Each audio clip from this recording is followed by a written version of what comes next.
lovely bunch of coconuts. A diddly-dee. Oh, hey, boss. We got news coming from the rooftops. Well, spit it out already. Can't you see I'm tending to my coconuts? Yeah, boss. Big news. It's about the bat. Ooh, how delightful.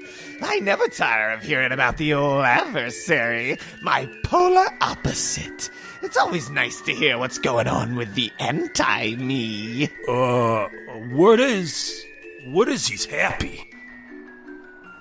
He's happy.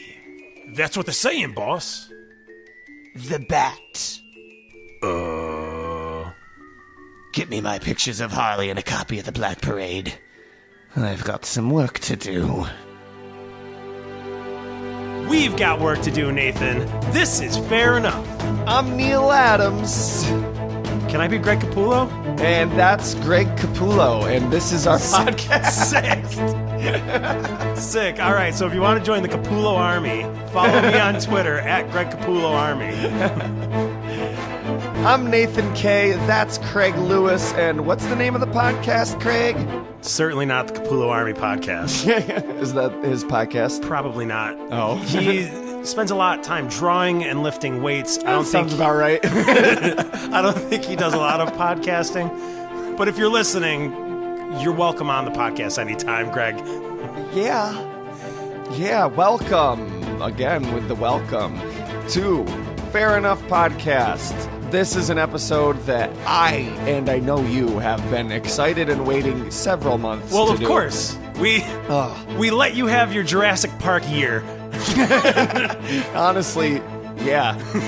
And no, now right. we get Batman. It was like 8 months out of the year, dude.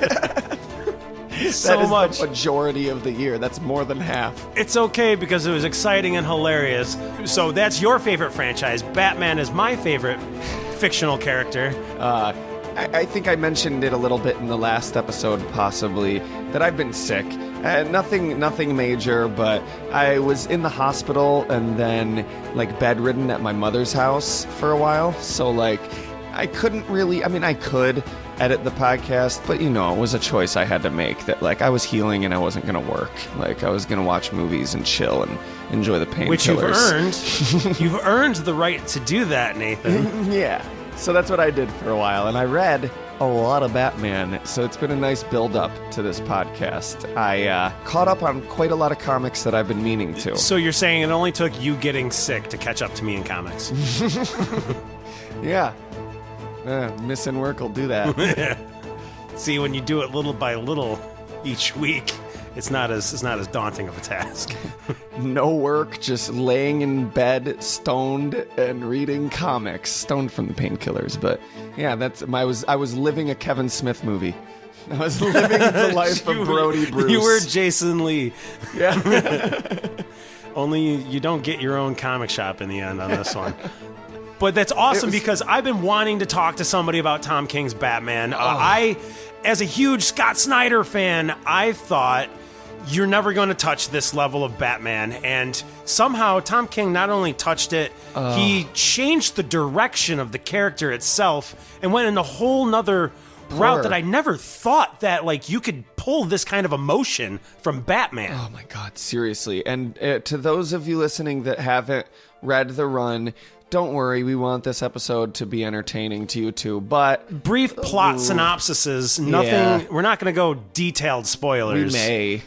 On certain things. We probably will. We will. Assuredly. We're going to spoil issue 50, which is... I'm sorry, comicbook.com already did that. So don't back out if you haven't read these comics, but... It's sad, really, because he, in my eyes, eclipsed Scott Snyder's legacy. Absolutely, and that sucks because it doesn't actually damage I don't think it sucks, the output of Scott Snyder's work. You know what I mean? The quality quality of his work. But Scott Snyder's fine. He's taking the Justice League into new atmospheres right now, currently as we speak. So, well, I will say that it definitely affected my opinion of Scott Snyder's writing. More than that, I think. was Eternal. I read Eternal finally. Okay. Can I ask? Oh, yeah. While I was sick. What's up? What do you but want to ask? when you say it affected your reading Tom King changed your opinion of Scott, the way Scott Snyder writes the character? No, that's not fair. It was Eternal that changed my opinion, and then reading Tom King didn't help.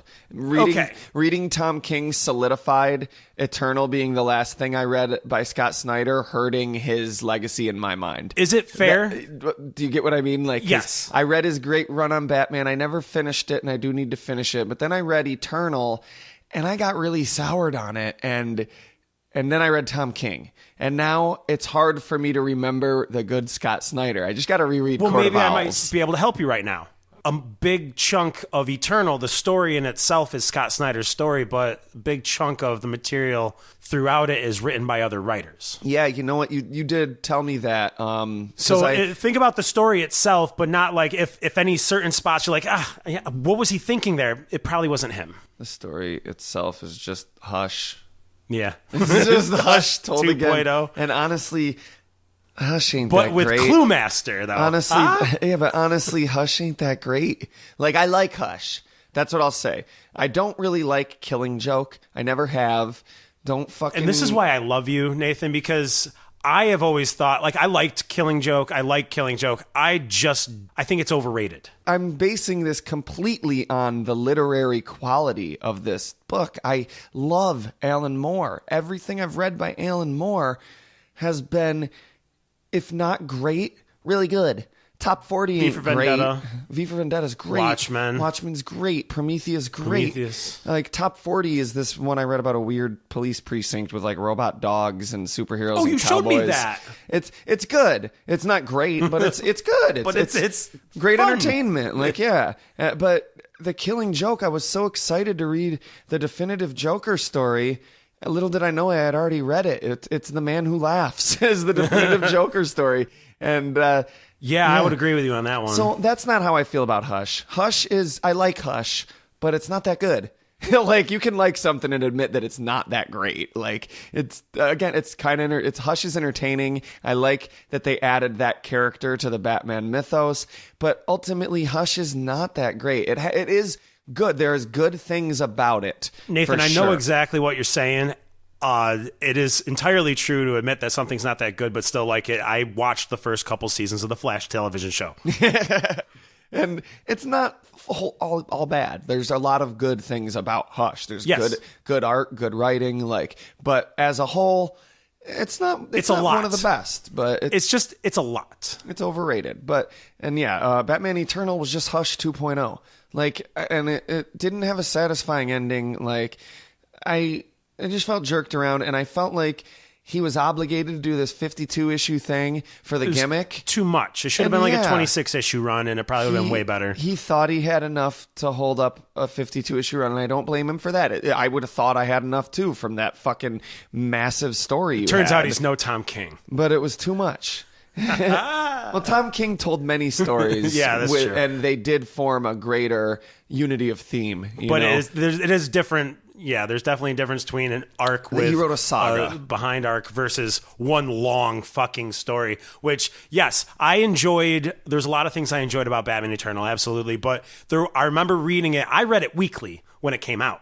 But I remember each week. But I fell behind after a while. Yeah. I wasn't sure when I fell behind, so I just started from the start, and I remembered as I got to a point that I didn't read, and it was when Hush finds all of Batman's safe holds. Starts setting those up. Yeah, and it just hits to a part of stop with the fake red herrings. Oh, there was 9 red herrings. It was a chore, and all the dialogue just got it was good at first, and then it just became forced comic booky. Let's just get the plot driven.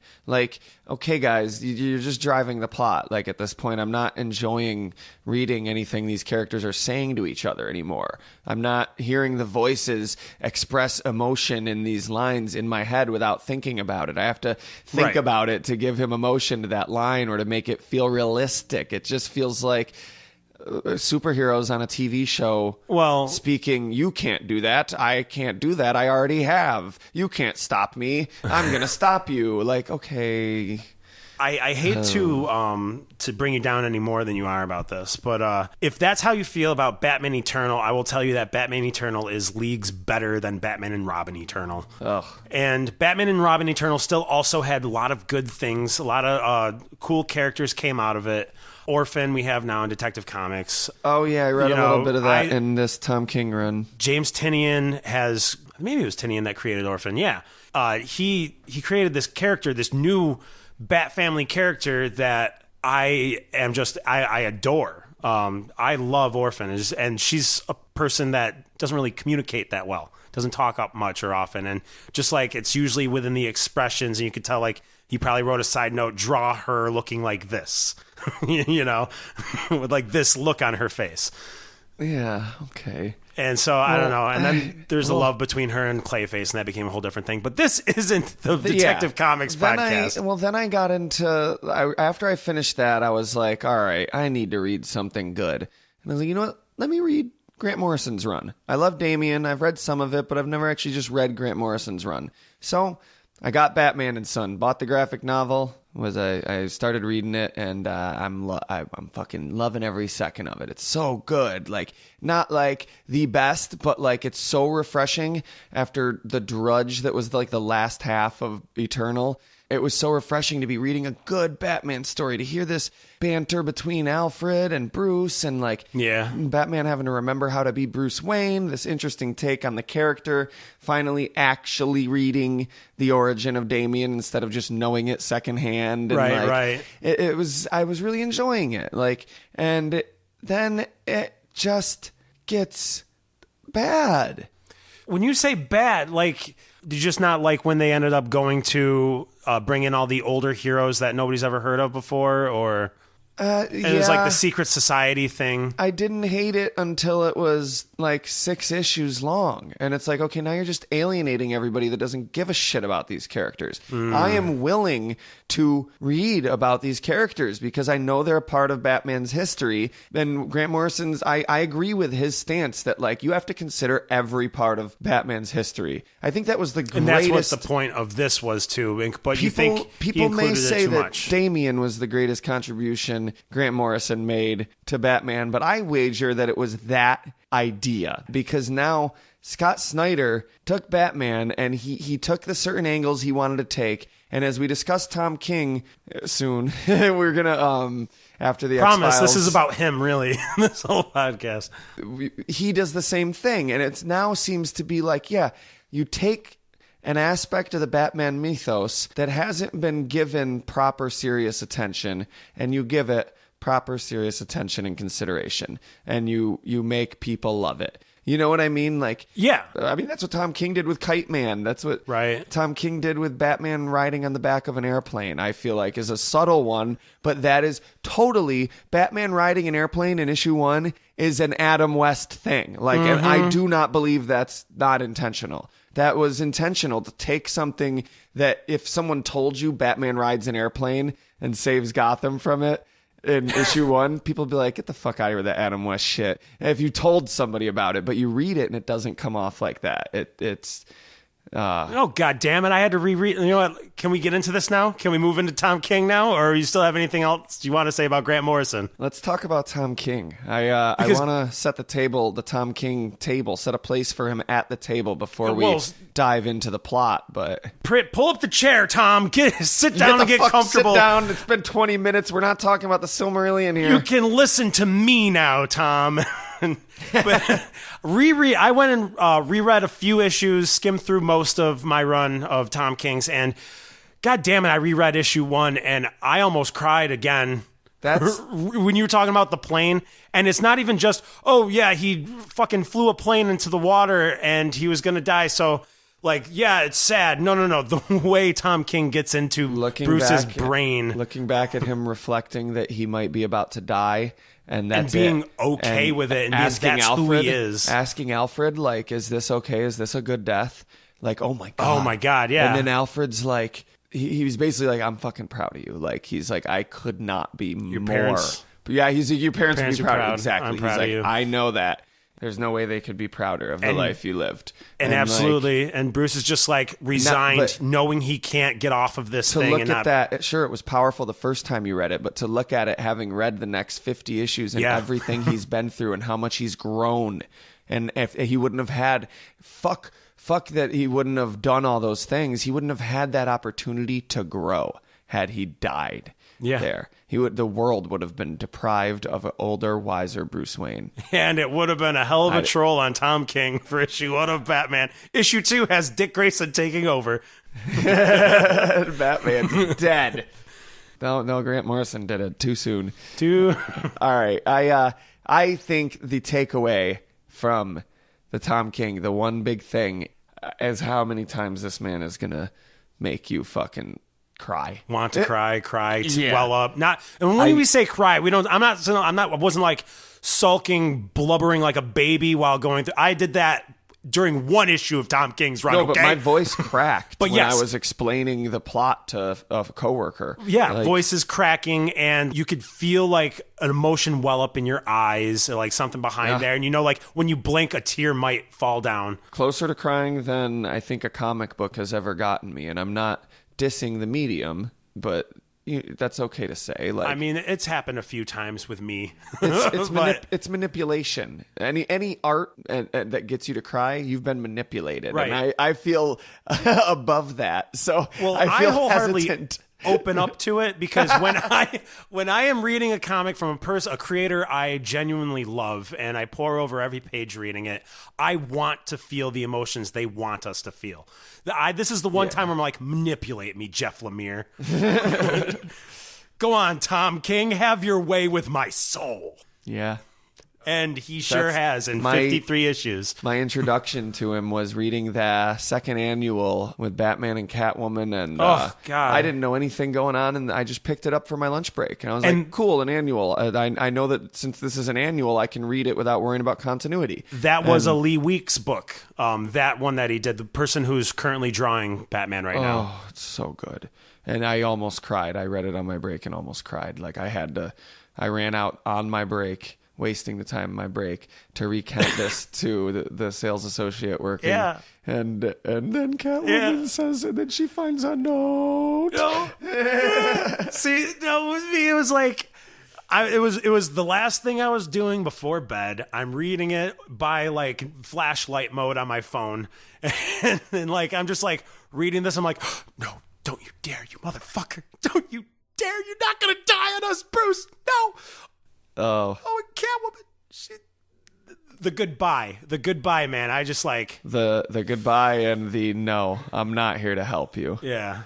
Oh my God. So many punches right in the kidney stones. And how he's taken that relationship and given it. That's another aspect. That's the aspect. Like Batman's relationships, Batman being happy. Those are cheesy Batman tropes. Batman's friendship and Batman having romantic relationships are things that a lot of hardcore Batman enthusiasts are keen to dismiss and associate with Adam West. They hate him feeling and opening up and being vulnerable. That vulnerability and emotion, I think, would be the two key drives to. And with fair reason, because you have to do this character right. Yeah. And it is not easy to write a vulnerable Batman. It really badass, world's greatest detective, perfect guy. Yeah. It's not me being machismo. That is the character. If you're understanding the character, like that is the character. And if you're understanding the world that this character lives in, that character is. And he will question everything about it in a way that rings true, which is hard to do. It's kind of like vulnerability coming from Cartman. You can't do that. And it's not the same, but I'm saying you can't do that and have it ring true. But in the few moments that they have, because they're such brilliant writers, Matt Stone and Trey Parker, it was true. Whereas I could see other writers, fanfic writers, do it all the time, trying to write Cartman having a relationship or something and being vulnerable. And if you know the character and you suddenly have an insight into the character, you can tap into how you can show this character's humanness and vulnerableness. Even though that's normally a betrayal, I think Scott Snyder did it with Court of Owls, like to show Batman at a weakness, like where and he such a thought he was gonna go devastating down. weakness. Yeah, you only kind of buy that when it's the Joker. And they made you buy it even more. Like, it was so And even then with the intense. Joker, you're like, well, the Joker likes playing with him, so he's going to keep him Yeah, alive. this was you even know? worse. Like, it was, and you believed it. And that was a wonderful, wonderful skill, like, to be able to do that. And when I told you I read this annual and almost cried, you were like, "Oh yeah, dude, it's Tom King. He's the new writer of Batman," and everyone like, he's you gotta read it. He is on it. So I was like, "All right, man, I'm gonna look into it." And the next time I went to the comic shop, I remember talking to the guy at the counter. I'm like, "Yeah, I'm here. I just heard about this Tom King guy. I'm really interested in." And he's like, "Oh yeah." And everything that I have heard from anybody about Tom King has been nothing but praise. Yeah. And nothing but like great things to say about him. Well, if you want, I got So- something negative. I read an issue of the Omega Men that he did, and I was like, meh. Okay. Well, everything anyone said to me up till this point has been positive. I looked before doing this podcast. I was like, let me see what everyone else has to say, and I did a YouTube search. A lot of people did not like on the internet this, at least from the beginning. Everything I read that was negative about Tom King was all from the first 8 issues. I'm flabbergasted. Well, I don't know, not really. The state of everything today is just fucking. It's like, all topsy-turvy lands, I tell you. every fucking thing is political. I mean, I just don't understand how wanting healthcare makes you a communist. Everything is political. Like, for real, dude. You can't say anything or like anything or write anything or do anything without politics being read into it. Like, Ruby Rose being cast as Batwoman for the CW gets flack for having a lesbian character. Why? She's a lesbian.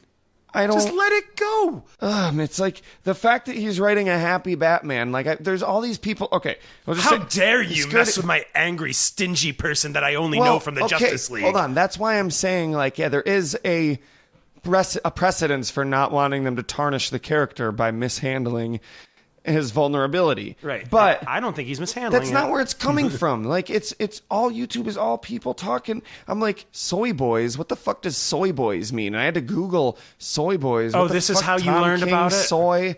I was Googling Tom King soy, and I'm like, I'm not finding anything. What the fuck's Ow.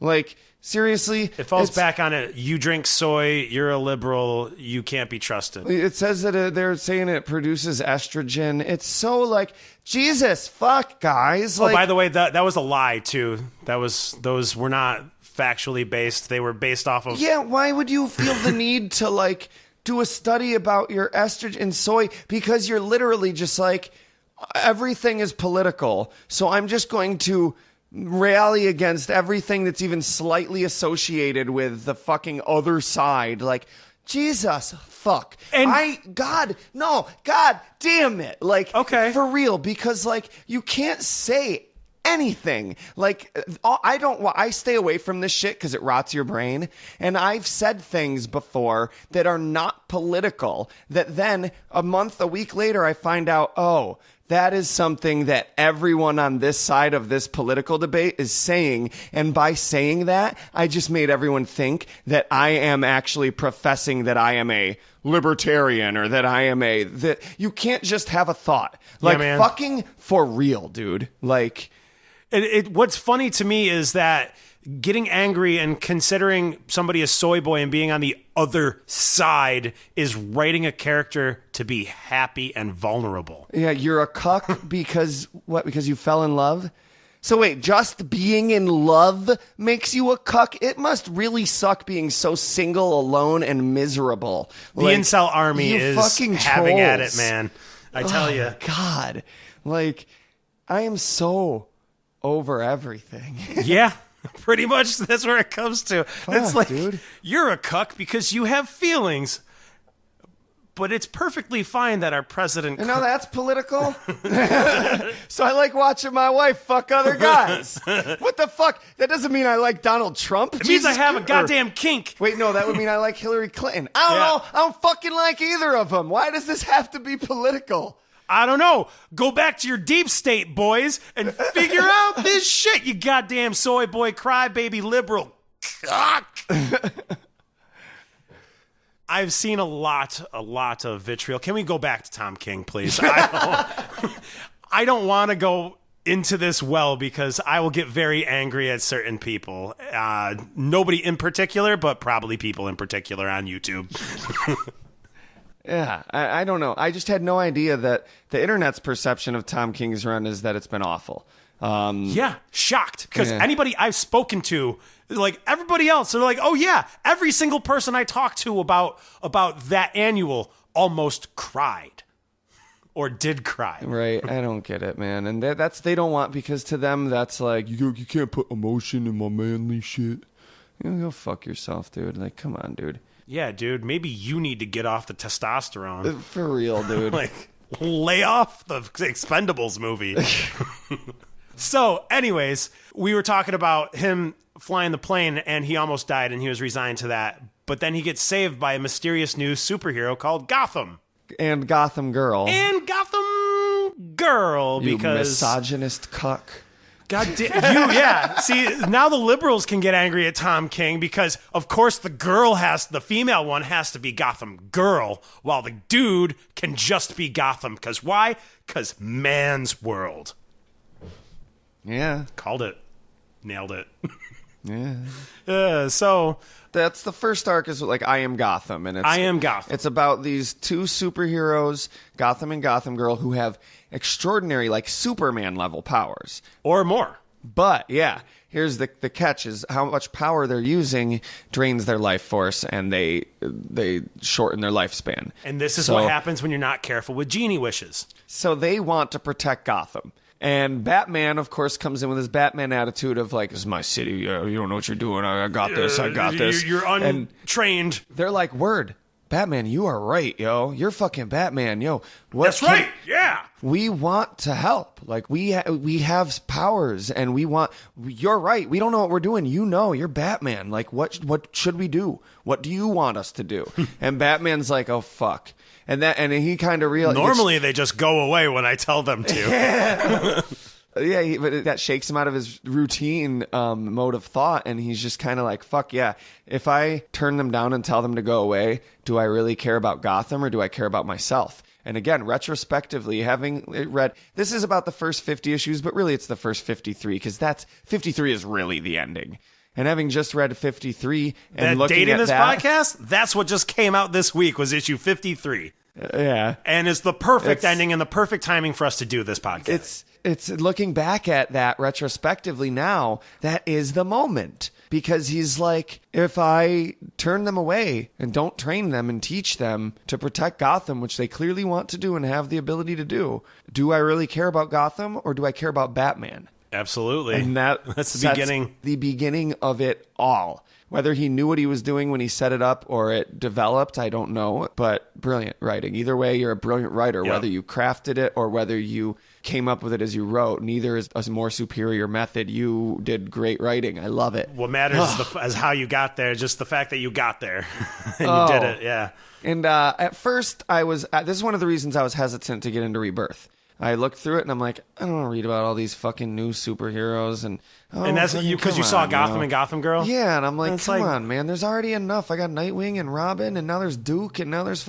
Come on. Like, Red Hood's back, like... Batwoman, fucking Batgirl, Hey, Red Hood is one of the greatest comics going on DC right now. Okay, that's fine, but it's like, come on. I just had to say it. Like, I want to read about Batman. Like, that's how I felt. I don't want to read it. And little did I know it was about Batman. And it was using these other people to bring more of Batman's internal struggle out into the open. I mean, that arc is it's pretty straightforward. Gotham kind of goes haywire. He goes nuclear. He uses all his power. He ends up killing himself. Gotham Girl got to take him down. Yeah, Gotham Girl is sad. She pretty much lets him die in his arms, and then she goes nuts. It breaks her. It breaks her mentally. Psyche. And Batman and Alfred are sort of taking care of her at the Batcave, like trying to rehabilitate her. I think it had something to do with they could reverse the thing, like she would lose her powers but not die by using them. Oh, okay. Well, but she hadn't decided, and that leads us into I Am Suicide, right? I mean, technically the next arc, but there was Night of the Monster Men that happened before that with Hugo Strange. Oh! Don't even get me started on Night of the fucking Monster Men. I'm reading this shit. I'm reading this run on Batman, and this is a problem that you must have reading after the fact and not being current with everything and knowing that you have to go to different comics to get the rest of the story. Yeah, dude, your shit has to be a like, I'm reading this and you're plugging your other comics. Okay, that's great. They do that in the Marvel movies. DC does that a lot. Like, Marvel comics are just as bad, but like they do that in the Marvel movies, but I can leave that movie not feeling like I missed everything from the story. Like, oh, word, there's no ending to that movie. And it's like, oh yeah, no, you have to go see Ant-Man and the Wasp, and the ending to this story is in Ant-Man and the Wasp. Fuck you, I don't like Ant-Man or the Wasp. I don't want to go see, I do, but you know what I mean? Fuck you, I don't want to fucking read Suicide Squad. That's or whatever fair. I had to read to what Monsterman was like with Nightwing and Batwoman. and Batwoman and Detective Comics, right? which I was reading all but Batwoman already anyways. No, Clayface is a good guy. I was reading all of it. So as somebody from my perspective, I understand where you're coming from. You only have Batman. You're only reading Batman. You don't have to go read other issues, other comics to get into it. But as somebody who is already subscribed to these other comics, it's actually nice for me seeing the intercontinuity jump between seeing where things are hanging on. But I understand where you're coming from. Yeah, but the thing is, you can do that in a tactful, skillful way. Like, you are ruining the art by doing that. Like, that art needs to hold up 100 years from now when the Earth's been destroyed and it's the only last surviving remnant of human storytelling. By sheer coincidence and luck, it happens to be Tom King's run of Batman is the only thing left. And they're reading it and they're like, the future historians are like, well, how the fuck does the monster... So wait, Nightwing's just a man-bat now? What the fuck? And so is Batwoman? They never heal? Nothing. It doesn't go back to normal. They don't save the day. It just ends. Well, like that's bullshit. They're like, I'm not missing an issue here because DC. Again, you have every right to complain. It is their way of getting people to grab other comics and books, but they don't. In the long run, they care more about just the dollar signs and selling things and pimping their characters. There was another thing that I remember you were like, "What's with Amanda Waller? What happened with her?" Oh, God. And I was like, "Me." 2 years later, I don't know. So, Night of the Monsterman is negligible. It's a bunch of people get turned into man-bats, and then it's like, oh, too bad. You don't want to read Nightwing, Batwoman, and Detective Comics in order to get the ending of this story. Oh well. You fucking dick. But I will give this kind of credit if you do want to go and check that out. Riley Rossmo was an excellent artist and he did a good job during it. So as far as the Amanda Waller thing that you just brought up, fucking then we get into Suicide. I Am Suicide, and Amanda Waller gets Batman to like lead the Suicide Squad into an invasion to get something from Bane. Oh, the pirate, the Psycho Pirate, right? To help Psycho Pirate. They're trying to grab Psycho Pirate to help Gotham Girl. So Batman's off with Suicide Squad taking down Bane in another country. He can't get the Justice League's help because it's illegal, technically. He's invading another country, a sovereign entity. He had to go and recruit some people from Arkham, and this is where we learn that he recruits Catwoman for the job, and she has killed 237 people. Oh yeah, I forgot about that already. And she's the only one out of all these other criminals they're with. She's on death row. Yeah, for killing 237 people. And while Batman's gone, Amanda Waller, the leader of the Suicide Squad, the lady that runs it, like in the movie, she just walks up in the Batcave. Alfred's there, like, Windexing the fucking glass on fucking the Robin suit display case. And she just walks up in there and he's like, The fuck you want? And she's like, don't worry, I'm not here to start shit. I just need some of your files for my... And he's like... For her other thing that's going on. He's like, Batman wouldn't be very happy about this. And she's like, no, I bet he wouldn't, but he's not here right now. He's off getting himself killed in another country because I'm too stupid to run my own operations. Like, I don't know what the fuck I'm doing. I got him out of here, and now I'm here to get my stuff and not cause problems for you. But I could cause problems for you, Alfred. So shut up. I'm taking my fucking files, and I'll see you later. And Alfred's like, yeah, this would have went different if Batman was here. And she's like, yeah, that's why I came after I got him out of the country. And she leaves. And I'm like, oh, yeah, she got some comeuppance. You don't just walk up in the Batcave, disrespect my boy Alfred like that. Punk. And then nothing happens. Nothing happens. I Am Suicide does get a resolution. You don't have to read Suicide Squad for a resolution to the story. But there are threads in the story, important threads, that directly affect Batman, the characters in Batman that we're going to continue watching, when you don't walk into the fucking Batcave and punk Alfred, and then by extension punk Bruce Wayne, Batman, because in my perception nothing happened. There was no comeuppance. He came home, Alfred told Batman, and Batman was like, except that he didn't. You're a bitch, Alfred. Like, that's all. Like, go get me Ace. I want Ace. If Ace was here, Waller wouldn't have left. No, but I will say that was not meant to be anything more than that, I would guess. There probably was comeuppance. I didn't read them. It was just pimping out the Justice League versus Suicide Squad story that they were doing. And the movie The Suicide Squad had just come out. I guarantee there's some comeuppance. All it was. So the comeuppance were in there. It dealt with Batman. And she literally just came aside and just be like, hey guys, read Justice League versus Suicide Squad. Then don't pay any attention to me because I'm not going to have anything else to do with Batman. Waka waka. But that is too important a detail to because you have to understand. I didn't read it that way. Well, as me reading Batman, that's that shit that don't happen. You don't walk up in the Batcave and disrespect Alfred and nothing comes of it. And that is exactly what happened as far as the future historians who have every single issue of this series and nothing else because a cataclysmic nuclear explosion destroyed it. Like, seriously, I'm not saying you have to literally think that deeply when you write your fiction, but no, dude, Tom King is a good writer, and he would not have dropped that ball had it not been decreed that to him. He should he should do that, yeah. And that's why I'm pissed. If it was just a mistake he made, I wouldn't even be that pissed, but I know it's not. It was something that he was ordered to fucking do. That's fair, and I would agree that's a change that should be made in comics, but that is comics, and that is a big reason why a lot of people get out of comics. Right? So not in Japan. You're absolutely right. I let it go because to me it's comics. Comics are comics. I'm going to be reading most of those other issues anyways. You would have hated Metal with all the tie-ins between Flash, Justice League. They had separate own things where it's like one 4-issue arc was 4 different comics. And then I don't know where it is sequentially, but then there's the whole story with the Button. The Button. That's 21 and 22 of Batman. A little better. 22 and 23 of Flash. But it was I don't want to read the Flash. God damn it. I mean, it's a good story. Right? It was, and he's fucking getting his dad, the whole Flashpoint Paradox story, revisiting that was really interesting. And for someone who honestly isn't that into the Flashpoint Paradox story, not that it's not good, it is. It's okay. It's just not my cup of tea. Those types of alternate reality stories and time travel stories, I'm just not a huge fan of them. And this, he took it. Not many people do time travel better than Futurama. But I enjoyed it. Seeing him get to talk to his dad, I hate that idea, but I enjoyed reading it. And so I don't know. It was cool.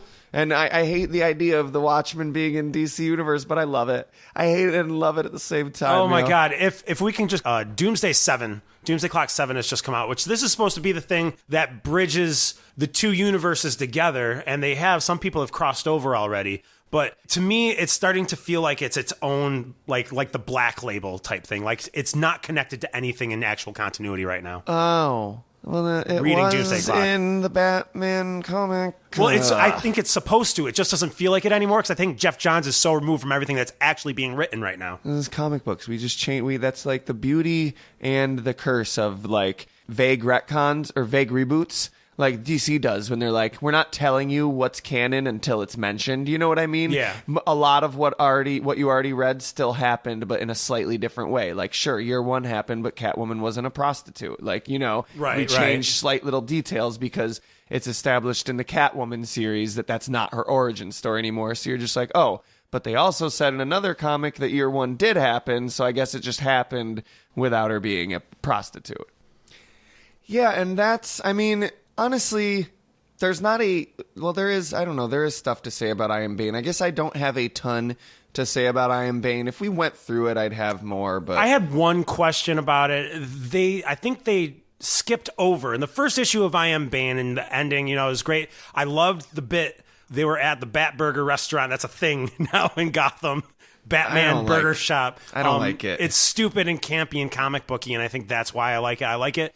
But it is also very directly it's like a polar opposite of how it's written. So it's a fast food restaurant, Yes. and they sell like Joker fries and stuff, and that's kind of why I don't like it. Oh, because it's like insulting Like- to the actual people that have been killed by the Joker? Yeah, and I'm imagining that Bruce Wayne is funding this burger joint, or is somebody else? No, It has to be somebody else. Bruce Wayne Because- doesn't seem to like the place. because he's still they've been very dodgy, at least with this comic. I don't know about Detective Comics or anything, but with Batman, It hasn't been brought up. They've been very dodgy about what Bruce's relationship to Batman is in this new continuity, because in the continuity that Grant Morrison established and Scott Snyder sort of picked up from and, like worked with but tweaked and, they soft rebooted, was that Bruce Wayne came out as funding Batman. Yes. And he founded Batman Incorporated, and that was still canon throughout Scott Snyder's run, right?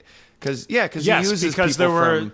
in Eternal they had moments where they went to Japan to that Batman. Exactly. So yeah, there were other Batmans and it was clear public knowledge that Bruce Wayne was funding the Batman. And in this take, maybe I'm wrong, correct me if I'm wrong, but I think they're leaving it a little vague, and it seems like people know that there is some relationship between Bruce and Batman, but they haven't come right out and say that Batman Incorporated exists yet, at least not Right, in the they Batman haven't. run. Okay. And I think they're doing that deliberately, like to be like, well, And it almost feels like what they're doing with Detective Comics is making their first test run of a Batman Incorporated.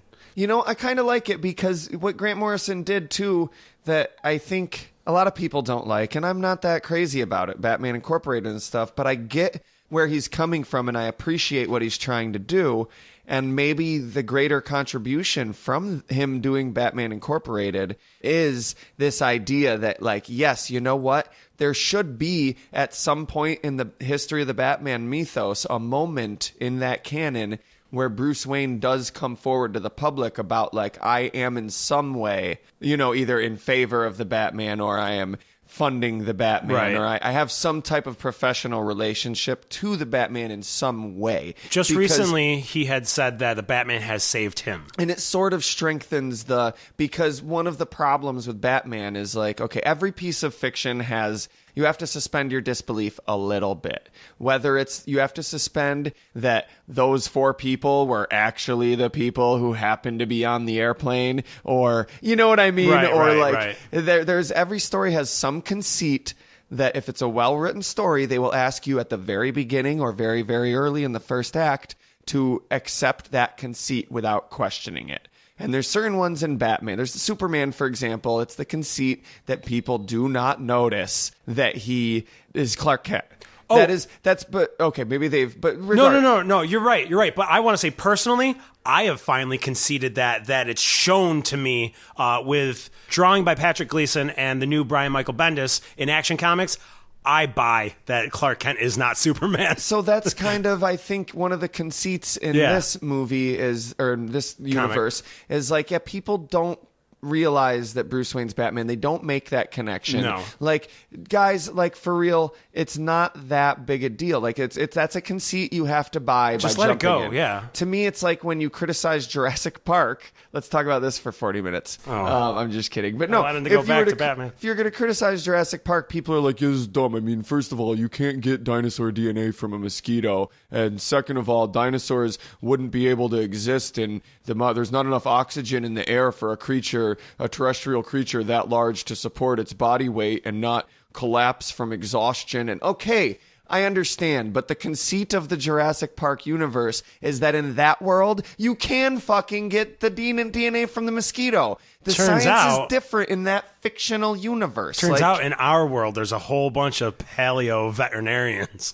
But I don't know. And with Batman, that's one of them. Like, that people don't. And I think I'm taking the long road to say this because I don't know how not to, is that the contribution maybe Grant Morrison made, remember when I was saying that, was Several times. Not Batman Incorporated itself, but this idea that, you know what, it strengthens that conceit to have Bruce Wayne publicly admitting, like, yeah, you know what, I do fund Batman. Because that does kind of distract from why would Bruce Wayne be funding this guy? And Because he cares about Gotham, and he can't do it himself. It gives You didn't reasons. listen to what I said. Why would he be funding this guy if he is that guy? is what I'm saying. It gives I was okay. So like they would like just their brain would maybe be more likely to be like, that's not the so guy. we have now more hypothetical, straightforward answers to these questions. Scott Snyder made up the facial thing that Dick Grayson wore. Yep. Batman could easily have that Use on his any of cowl that, to change all he's got to change it is his mouth. Just something about his and mouth. Or just get rid of that makeup. dimple, Wear makeup. He clearly puts on eyeshadow. Okay, so now back to what I was saying about my one issue with I Am Bane.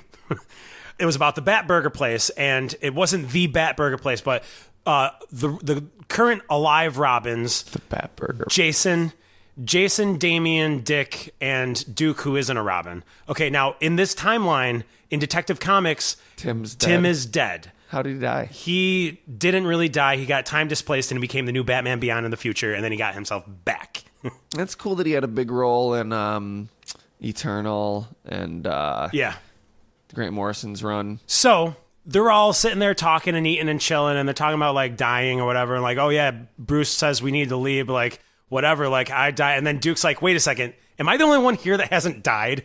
And if you're listening and you have no idea who Duke is, don't worry. We're not going to tell you because they don't make it easy for you reading if you don't know who Duke is either. Look up Batman the Signal. No. Don't We help Are him. Robin Don't is help where he him. was created Don't in help New 52. We Are Robin. Don't help him. You got to Google that shit like I had to. His parents were turned crazy by the Joker. I had to suffer. Why shouldn't you? I mean, you could, if you read All-Star Batman, you could get a Duke story at the end of each one. Anyways. He's a new idea. So my problem with that isn't what they said there. It was at the end of the issue, like, oh shit, they're all hanging except for Duke in the Batcave. It says, I am Bane. And you're like, oh my God, what the hell? And then the next issue is just like, oh, you know what? They're not really dead. Bruce is using the Fortress of Solitude and is saving them. There is no worry about, oh my God, my children are dead. Do you think Duke's Canary? Do you think that's what he is? Do you think he's Canary? No. He's the Canary? No, he's the Signal. Oh, he has a name Signal, now? yeah. Oh. He's got his own comic now. The Signal? Yeah. I was really He fights crime during the day. I was really hoping for Canary. Gender bend much? What? There are male canaries? What? No, because the only canary in DC Comics is a female. Oh, wait, is that Black Canary? Canary, yeah. I'm not talking about Black Canary. Well, when you Just say because canary... he's fucking black, Craig? I'm going to shut up now. I'm not going to get myself any deeper into this. Which canary? The Black Canary. All right, Duke or... Oh, my God. No, Yes. because there's Bluebird, there's Robin, there's Red Robin. He couldn't be Cardinal. Jesus Christ! That's changing his name. It should have. Red Robin's fucking dumb. Yeah. Red Robin and his sidekick Johnny Rocket. There's Spoiler. There's Orphan. There's a ton of new characters, and it's kind of getting hard to keep track of them all when only a handful of them ever get used. Right. I mean, I appreciate it, though, because every fucking writer can't be like, you know what? I want to write Hush, too. The Huntress is in this. Spoiler's in this. All the dicks are in this. If you want Huntress, go read some Tim Seeley Nightwing, and there is some forced love interest again between the two of them. I like all the dicks. You know how they did Spider-Verse with Marvel? They'll do Dickverse. Dickverse, Agent 37 Dickverse. Yeah, you get the agent, you get the you get the 70 or the 80s Nightwing. The 80s Nightwing, you get Robin, you get Damian as Nightwing from Injustice. Nightwing 2099. 2099 Nightwing Noir. Night Gwen. Night Gwen. Fair Enough's new mascot. Night Gwen. It's Gwen Stacy with a dick. I was just fucking with you. I'm actually Gwenpool. What's the deal with me, right? All right, I'm out.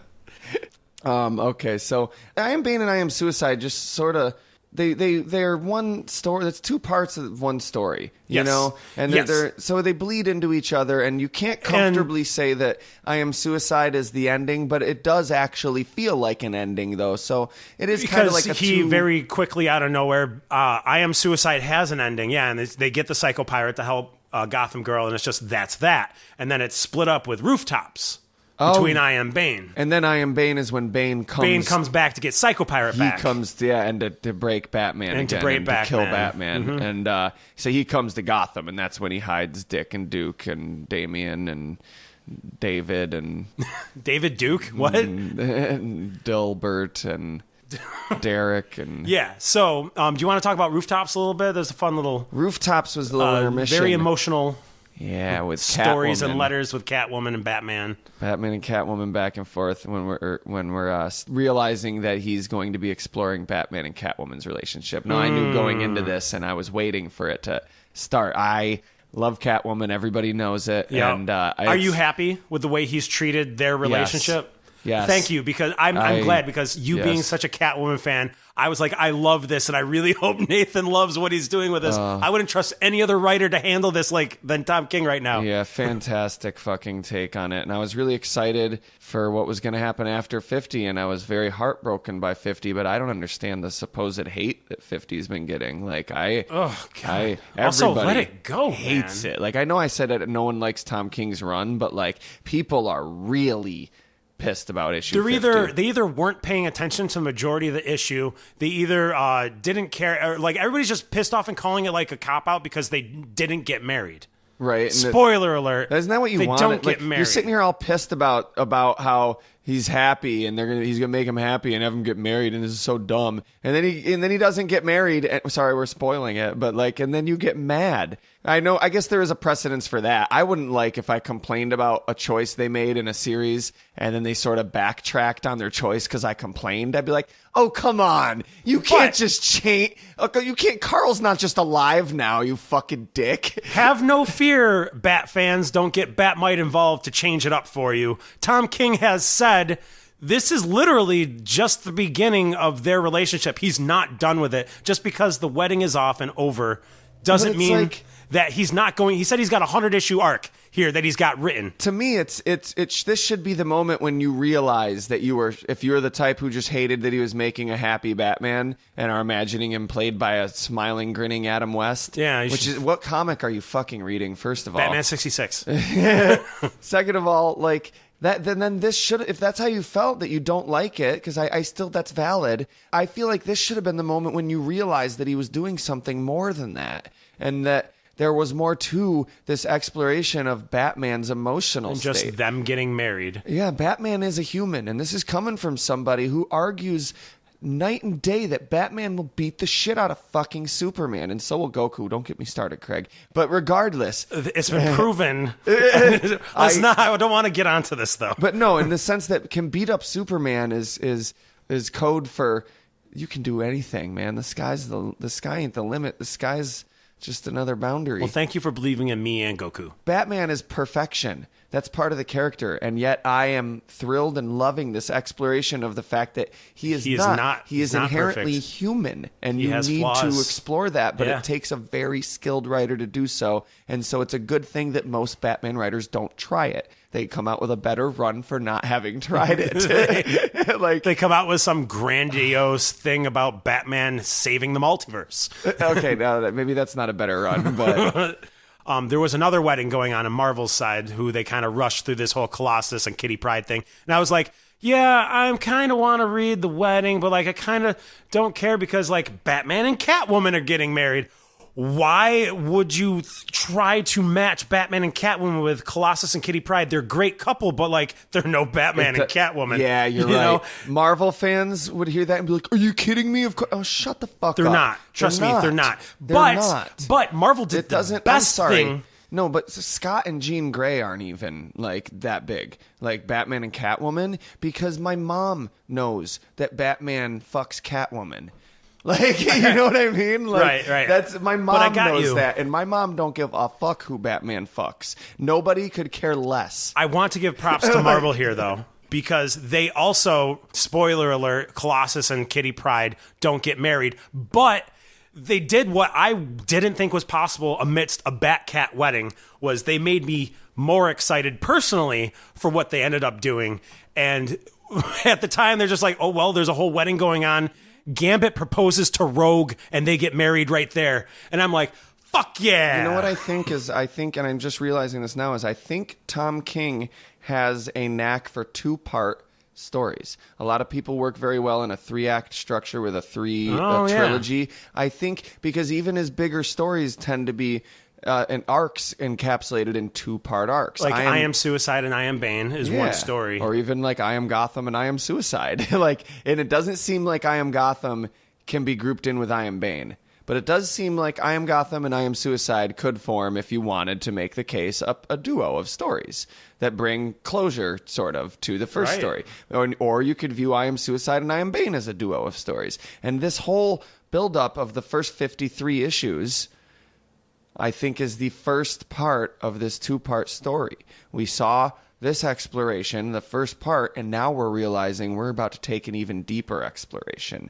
And this first exploration was necessary and good, and it's not to say this is a more important one, but now is the next step. And now that I Am Bane is over, we got the button. We briefly talked about that. I don't know if you want to get deeper into the button at all, because again, that's more of a Josh Williamson story. No, that'll warrant its own episode once I can actually talk about how Watchmen are suddenly in the DC universe. And I can't wait for that because I'm excited. I'm too much of a pop culture junkie, dude. They could put Watchmen in the fucking Valiant Comics universe, and I'd be like, I suddenly care about Valiant Comics.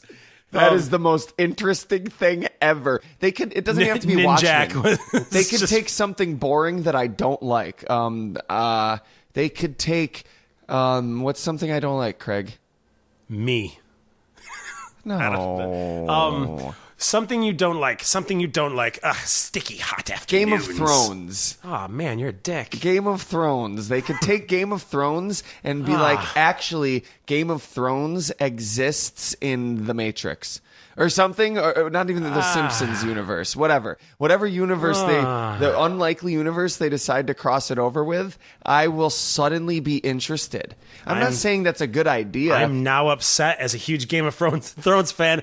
I no longer have any taste for this podcast. No, but I'm not saying it will suddenly become a better quality show, because that assuredly will not happen. I can guarantee it. You're not a fan of the product, but if they introduce something you are a fan of, you're going to be intrigued. No, I don't even have to be a fan of either of them. You're right. I shouldn't have listed as something. Or you just like crossovers? 2 things I don't like. Yeah, sure. It could be 2 things I don't like, and suddenly I find that out. And I'm suddenly like, what? I'm enraptured by this. What? How about I don't give a fuck about this angel character Neil Gaiman created for Spawn, and she's in Marvel canon now. Yeah. She's what? That's beautiful to me, because it's an opportunity to talk about stupid, inconsequential. Well, you spoke too soon, because I'm about to hand you this new comic called Injustice 2 versus the He-Man Masters of the Universe. There's a fine line. It's a very fine line, but a distinct one, where suddenly I do not like crossovers at all. Immediately, Case in point, every single Army of Darkness comic. Batman. They can also be lazy. Batman comes and just like, Prince Adam, we're going to need you to beat Superman up. It's like Ace from the Powerpuff Girls, from the Gangrene Gang, is now the bassist of Gorillaz. Yeah. And or the bass player. He's not a bassist. That's just someone who plays a traditional bass, right? Sure. I think it's a bass player if you play bass guitar. I don't fucking know. But he's now the bass player for the Gorillaz. So I love Powerpuff Girls and Gorillaz, so I doubly love it. But that is inherently interesting, completely separate from my love of those franchises. Fair enough. I don't have a love for either, and I'm interested in that. That's so cool. I heard that. So cool. That was my exact response. And then Jack Black's just randomly in their first music video. Fucking A. Now all we need is for Linkin Park to just nut up and replace Chester Bennington with Mandark. So that feels low. Shut up when I'm talking to you. Well, maybe they could just have him take over for him. Linkin Park's album sales have tripled compared to their last album. Well, now moving on to happier things, we get a Swamp Thing comic in the mix. The brave and the Oh, mold. yes. I love it. Isn't it great that when Swamp Thing and Batman meet, nothing but greatness happens? Yeah, it's totally expected. What's the Alan Moore story? Alan Moore did a really great classic story about Swamp Thing, right? Yeah, he did a Swamp Thing. Like story. he took Gotham hostage because they were polluting the green. No, his girlfriend, that girl that he loves, Oh, right. that cuck. But also, Gotham pretty much pollutes the green every day. Swamp Thing's in love. He's an SJW. Look at that violent god. Oh, Swamp Thing cares about a girl. What a whiny baby liberal pants. pansy. Why don't you go chug some soy, you estrogen having fuck? That would be cannibalism. So it's just an excellent one-shot story with Swamp Thing. It's another two-parter. It's a one-shot, but it's a two-parter. It's 2 issues. Was it 2 issues? Yeah, wasn't it? No, No? it was just an extra long issue. Because the one after that was every epilogue is a prologue, and that was the. It was just a one long issue, I think, because the next one was every epilogue is a prologue, which I believe was the proposal. Oh. That happens right before the war jokes The proposal and riddles. is the epilogue. They do a little epilogue to the Bane story, and it's It's an epilogue to the that. Swamp Thing. We need to talk about the And the proposal. Bane. Oh my god! Because it's like there should be a tier counter when you're reading Tom King. Right. Did we miss anything? Yeah, sure. The suicide notes, but no, this is one of the big ones. Oh my god, dude! The issue is Batman and Gotham Girl are up on the fucking rooftops. And I'm sorry if I'm spoiling this for people that want to read it, because I'm going to talk about this shit. But we gotta talk about it. They're talking, and she's like, I don't know. Like, they've rehabilitated her. She's kind of got her shit together. She's not crazy anymore. She's still struggling, but she's doing good, you know? And they're talking, and she's like, I don't know what I want to do. Like, do I want to be a superhero? I mean, my brother kind of pressured me into it, but, like, I have these powers, and I do feel a responsibility to do something with them. And like Batman's just sort of like, I can't tell you not to live by your responsibility. Like, I'm Batman. Like, I can't tell you not to live true to what you feel you have a responsibility to do. I can't tell you not to use your gifts to help people. I can't be the one who tells you not to do that. But like, you should know something. I'm not happy. I'm not well. And like that's what he says. And she goes, yeah, I know. Like, it's like, duh. Yeah, we can all she's tell. like, wait, did you think you were fooling anybody, Batman? There, and he's like, no. Hold on, shut up. You don't get it. I do this to be happy, and I fail every night of my life. Like, put yourself in. Goosebumps. Yeah, goosebumps, Holy man. shit! Like, just saying it every time I've told anybody about this, I get goosebumps, yo. And I don't like. That's when I feel like I'm being manipulated. Like this sad sap being manipulated by the media he consumes. Good night. Fucking A. This fucking cuck over here. You know what's great is I feel like you've just recently learned the slur cuck, and now you're just like, oh my god, because it's so fun to turn around and use. It's just such a fun thing to say. Yeah, it's like, great. Now I know what to cuck. Google. It'll give you great porn results. I was getting really bored. I needed something new to spice up my love life. No, but if you actually want to go search cuck around on the internet, turn safe search on, please. For the love of God, turn the safe search on. Well, that just sounds counterproductive. Yeah, you're right. Instead, all you end up with is a bunch of QAnon bullshit. That's what you do if you're looking to sign up for the KKK and you can't find their official website. You just Google cuck. And then put the safe search on. Cuck with it, but you spell cuck with a K. The globalist, elitist, liberal tier cucks. You seen the trailer for Black Klansman? Yes, it looks amazing. Oh, it does. Kylo Ren. All I can think of is a box mattress body and the Ku Klux Klan. That's just what I see when I see him. Now I'm like, Kylo Ren. Oh, you think that's my reaction? All I see is him without his shirt on. That's all I've ever seen. It's not a bad body. It's just a weird body. Can you see my surroundings? To be honest with you, I don't know, man. I'm a little fixated right now. I'm focused on your one peck that's the size of a loaf of bread. All right. So he's like, yeah, that shit hit me, dude. Because he's like, I'm not happy. And she's like, yeah, I know. And he's like, no. What I just said, like, no, I do this to be happy. And then I fail. And that shit, the way he finds ways, and he'll do that too. He'll pull the old switcheroo on you and make you think he's about to make you cry with one. He'll pull you down, you in one direction, and you think you're on one road, and it turns out you're actually on a different road the whole time. And like, oh my God, and it makes you cry doubly as hard. And like, my comics are all soggy. I can't keep reading them in the shower, curled up in the corner. It's either that just my tears. I was gonna say it's either from that or the tears or all the whiskey I may have spilled throughout the night that I had to down to deal with it. Oh my God, dude! And she's like, Batman, when he says that to her, like he's like, no, I do this to be happy. And that's one of those things that's like, yeah, that makes sense. Oh my God, that's so true.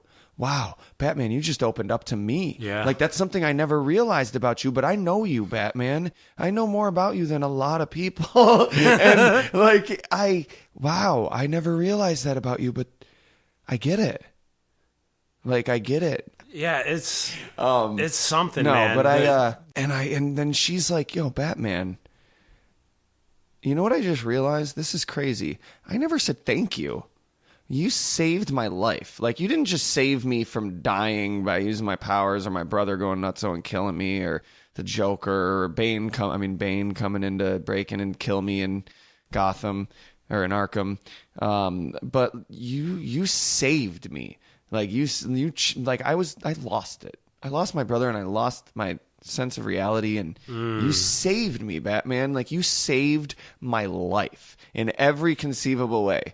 You deserve to be happy. And she's like, she's like, I know that you do this to be happy, but is this something you want to do? Or because earlier she's like, well, do you like doing it? Do you want to do? And he's like, it has nothing to do with what I want. Yeah. And like, that's what he said always earlier. Been Batman. Like, yeah, it just have to do with what I want. And she's like, Batman, you deserve to do what you want to do. She's like, you deserve it. You deserve to be happy. Please. And she doesn't know. She's not hinting that she knows, but she's like, I think you know what it is that you want to do. I have no idea what it is, but I think you do. And go do it.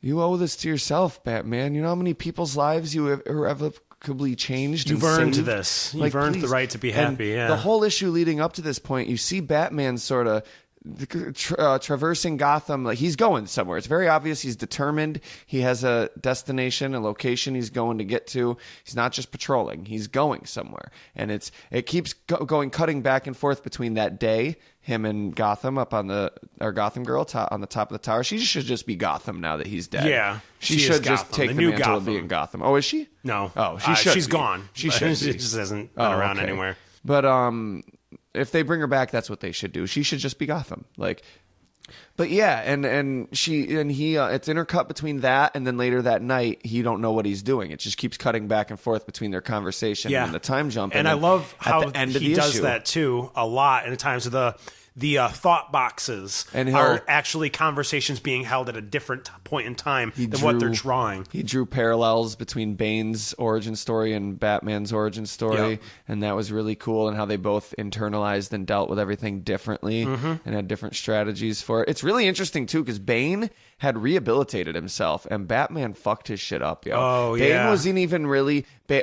honestly, it was like, Batman's like, it's too bad, dude, because you're honestly not even doing anything that wrong right now. Yeah, he's just using Psycho Pirate to keep himself happy. Yeah, and he's like, I'm sorry, but this has to happen. I gotta save Gotham Girl. I gotta take him from you, and I know you're not gonna let me, so if I have to break your back, I will, Bane. And I don't want to, because you ain't even doing anything that bad right now, bro. Just give me the fucking pirate, and you ain't gonna give him to me, so I ain't even gonna bother asking, dude. Like, I'm sorry, but I came to your door with a punch to the face, and Bane's like, yeah, you don't gotta apologize, dude, for real. Like, I would have believed it. You are off your game. You are happy, and happy has fucked you up. If you didn't. The at the end of the issue, when she's like, I think you know what you want. Like that night he finds Catwoman. He gets down on his knee. I don't even remember if you hear him ask the question, but it's he's holding out a ring. Oh my God. And it turned out it was, the ring was the ring that she stole on the first time he busted her. He bought that ring. Oh, and can we? I glossed over it because I'm like, we're not trying to just spoil all the details, but it almost made me cry. It's worth going through. It really is. Like when I read the annual, dude, that my first hint to this, like that's intercut between his first encounters with Catwoman, his early few first encounters, and their future together. Not even the present, but their future as old people, married. Oh, yeah. And you're like, what? Batman married? What? But Batman's dying of something in the future. He's old and he's sick. And all the things that Batman has done, all the danger he's put himself in, even he is susceptible to things that normal humans die of every day. Yeah, man.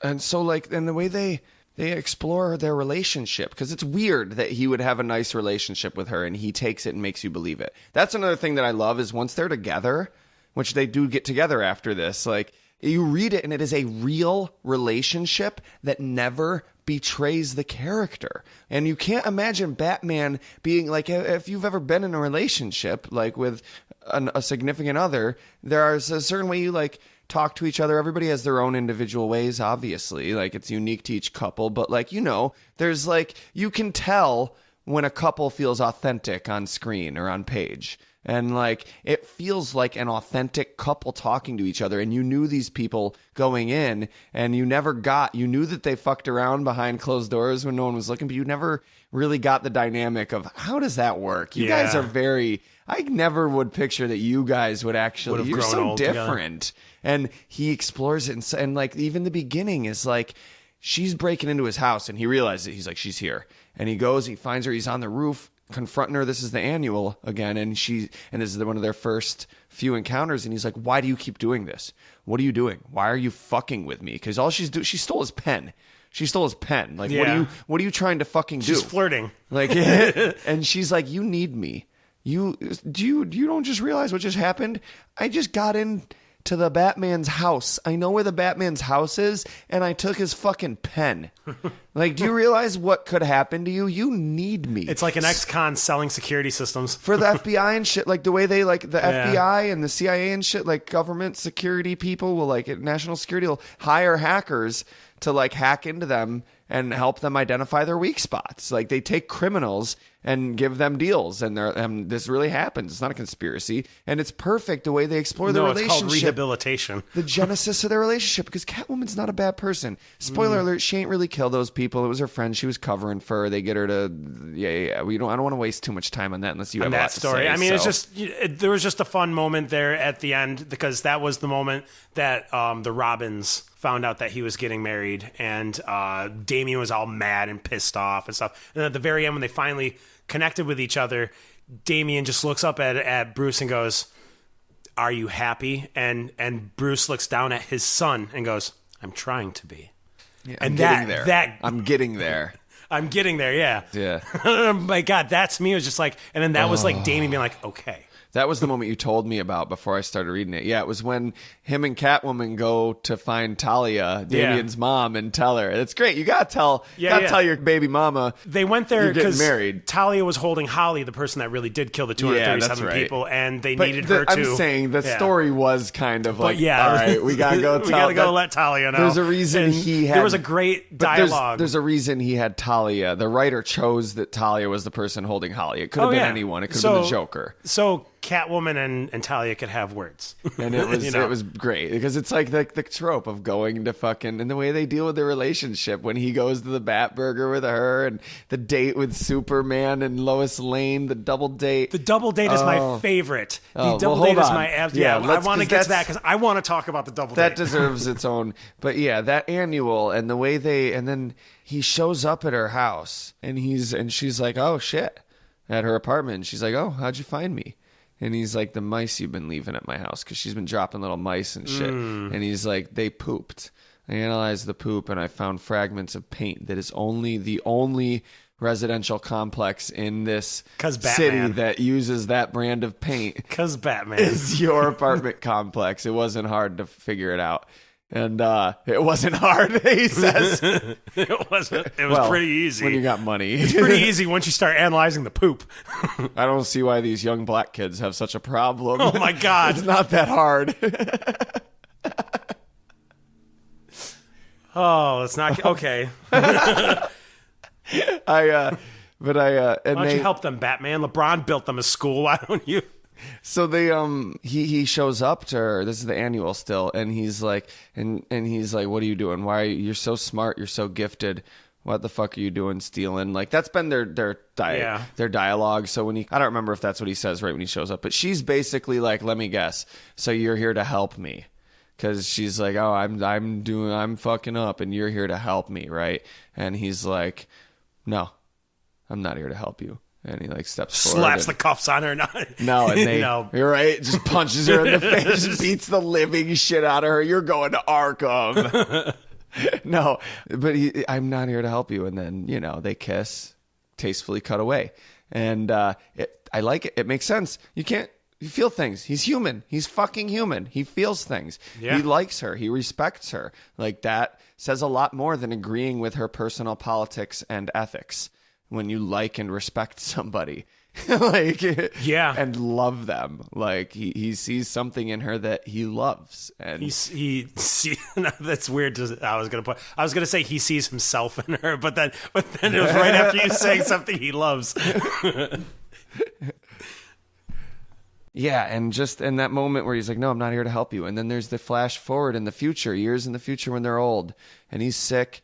He's old, gray hair, down in the back cave. He's lifting the weights, and he falters and fucking drops the weight, and fucking his shoulder's fucked up, and the weight like hits him in the knee or something as it's falling. He's just like, "Oh fuck," and he's just sitting there like, "God damn it!" It's like wincing from the pain, like fuck, just from lifting weights, and the sting of embarrassment that he fucking dropped it in front of a computer,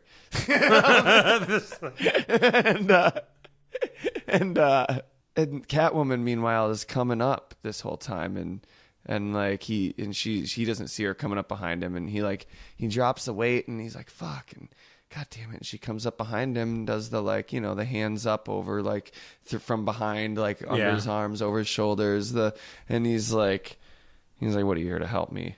And she's like, "Nah, I'm not here to help you."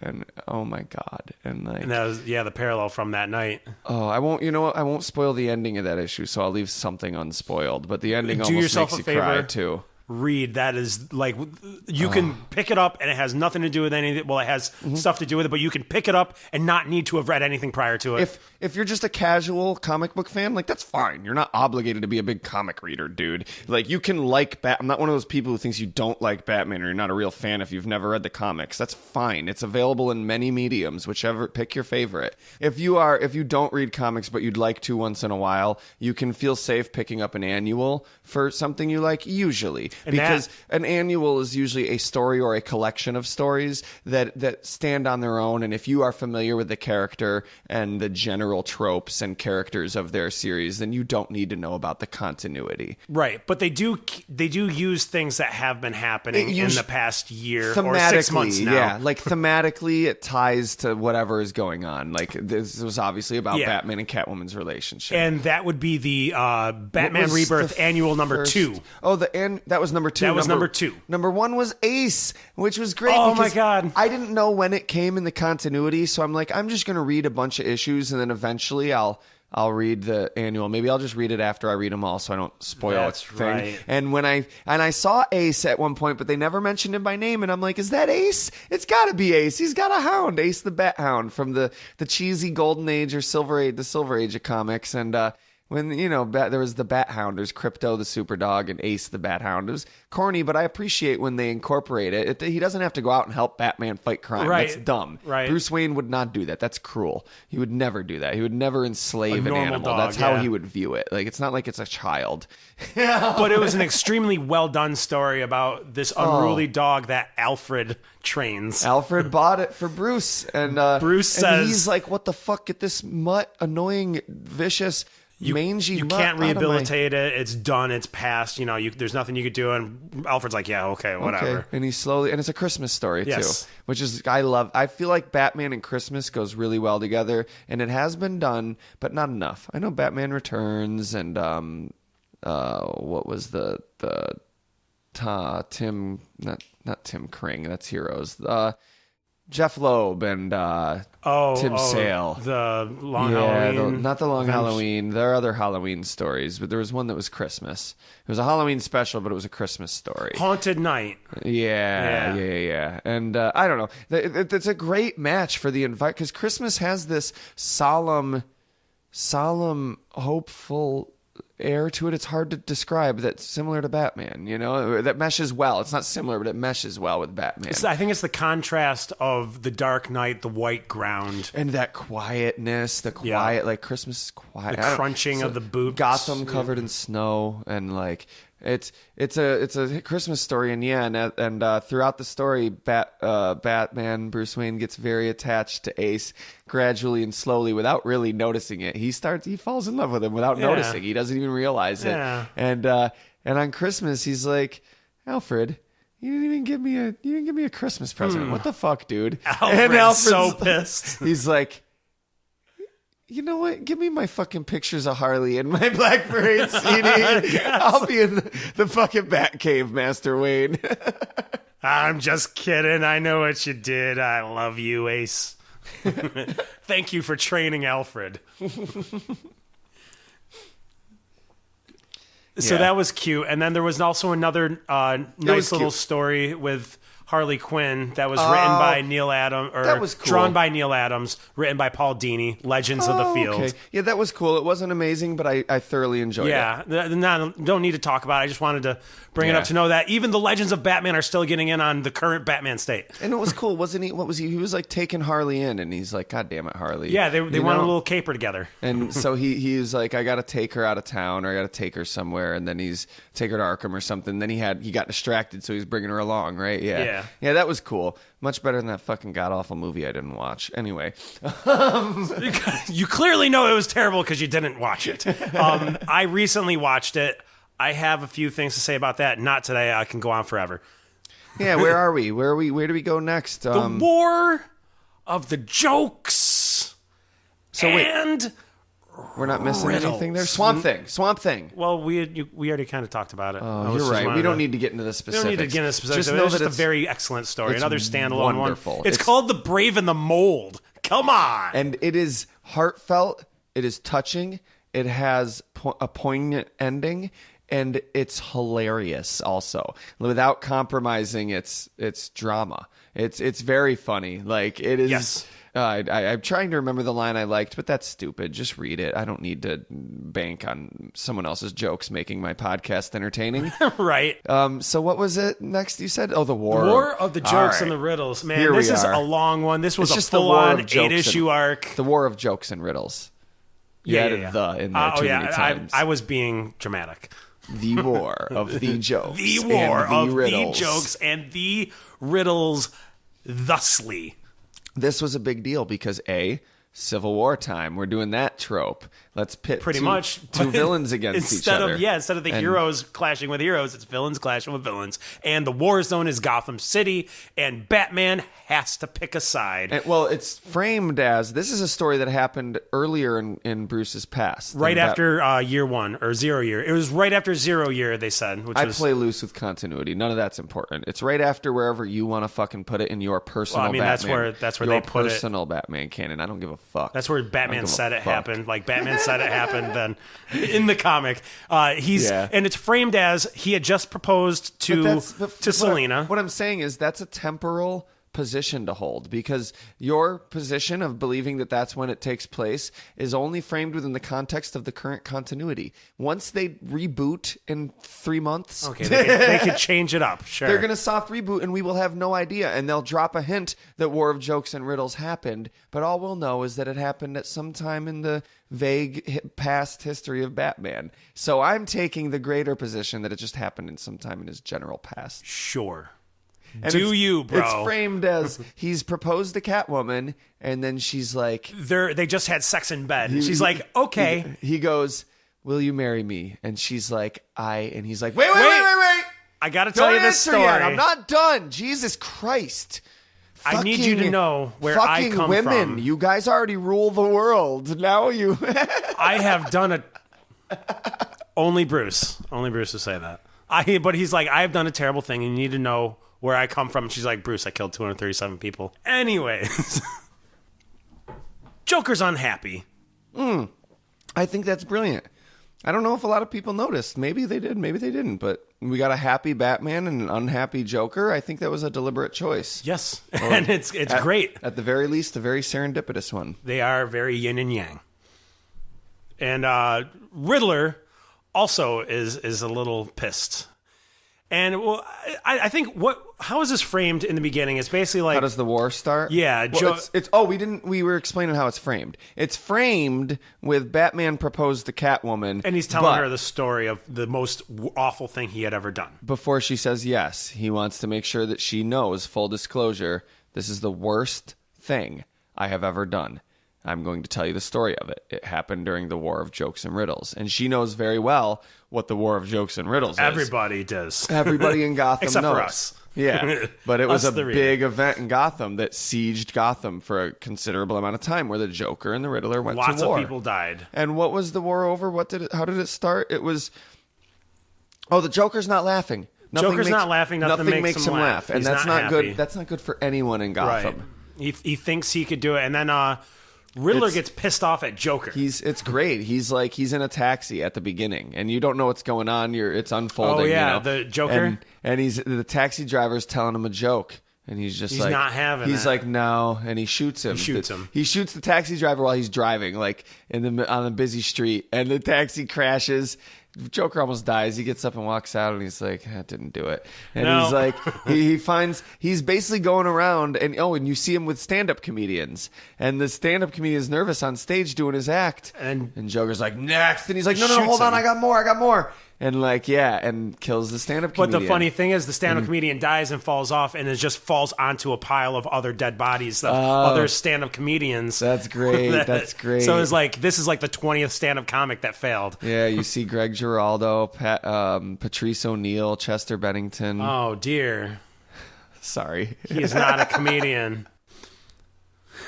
So all right, Mitch Hedberg, calm down. He was next. All right. Mitch Hedberg's a saint.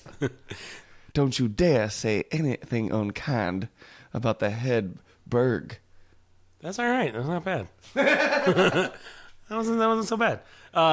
Yeah. So Riddler gets angry about all of this. He's pissed off that Joker's kind of like ruining the mood throughout Gotham. Riddler is all like kind of pissed off because Joker's ruining the mood and controlling everything in Gotham, and he's I like, want to tell him what about me? Fair enough. I don't get that funny bone tickled. But I'm scared. I feel like I should just stay out of this. Maybe you should. Yeah. I hear blurry photos is quite the riot. I don't know what you're getting at anymore. What did the Riddler do? I'm telling the Joker. So if blurry photos makes him laugh, then good. We recommended it to the Joker. If they don't, then yeah, I know. Yeah. Thank God you didn't listen to some other podcast. Like, fair enough. Yeah. This arc, War of Jokes and Riddles. All jokes aside, I didn't even mean all riddles and jokes aside. All riddles aside, the Riddler. Why does he go to war? I don't remember, but I think he's just pissed off that basically like Joker's treating the whole city like it's his playground and sandbox, and the Riddler's like, no, they meet I'm in each other. charge. He walks up there and he's like, oh shit, and he does it. He does it respectfully. Like he's like, oh, and he's like, let's get the bat together. We're at war, like. And then the other one's like, no. Is that it? So it was fighting. It ended up being a fight over who got to kill Batman because that would make them happiest. Oh, okay, yeah, because yeah. The Riddler's like, that's solving the riddle. And he's yes. like, I can't let him solve my riddle, but he can't let me tell his punchline. Yeah, ruin his punchline. Yeah. And that's the fucking conflict. Yeah, so he's like, that's the deal, is which one of us is going to get to finish our and what's the difference between a joke and a riddle? And that's the big thing throughout it all, too. Is Throughout like, the whole thing. I love it. See, here's what I love about War of Jokes and Riddles, and here's what I hate about War of Jokes and Riddles, is that it is a wonderful idea, and the execution is what's the word? Anticlimactic, almost. Like, not anticlimactic as in the story is anticlimactic, but reading the story when you're excited to be like, oh, okay, this is what he's doing. All right, it's Batman's take it Civil War with Joker versus Riddler. I'm down. That makes sense. And even to a casual fan that doesn't know that, to someone who knows Riddler as Jim Carrey and Joker as Jack Nicholson, that makes sense. This is the ultimate. And it's just like when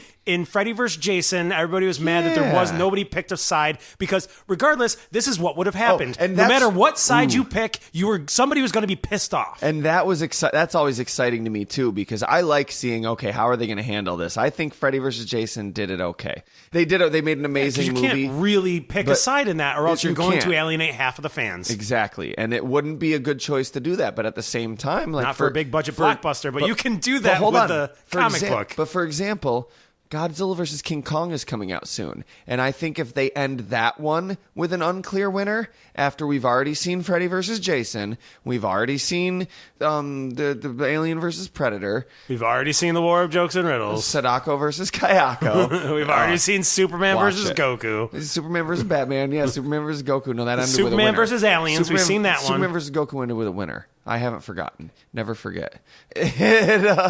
But they all these fights that have ended without a clear winner. Batman versus Superman. That's another one. And if Kong versus Godzilla does it, that might be the tipping point where it's like, you need to find a new way to make everyone happy. Right. Because that is you got to make the people that are pissed off that their person lost happy at the way that they lost. I don't know how you do that, because you can't. Godzilla cannot fucking lose to King Kong. But we cannot have another draw, and Godzilla can't beat King Kong. So what is going to happen? You need to find a clever way to not do the same thing as everybody else. And that is very tough, and I hope they do a good job. I really fucking do. Oh, my God. Well, I hope. The main thing that Batman, I think, did for Tom King did for this is... hold on. Because I was in a half thought. I think this is fantastic. The idea is great, but the execution is lacking. I think that you're really excited to see his take on the Joker, and and then when you're like, okay, cool, we're finally going to see his take on the Joker. How many issues in? I don't know, but this is 25 issues in. Halfway through what we're covering today, and this is going to be great. And you get a not happy Joker, and you're like, oh, I didn't realize I wanted to read that. That's great. What a great angle. That's just like taking the angle of Batman being happy. It's something that I don't want to see, but I have to see because I trust you as a writer.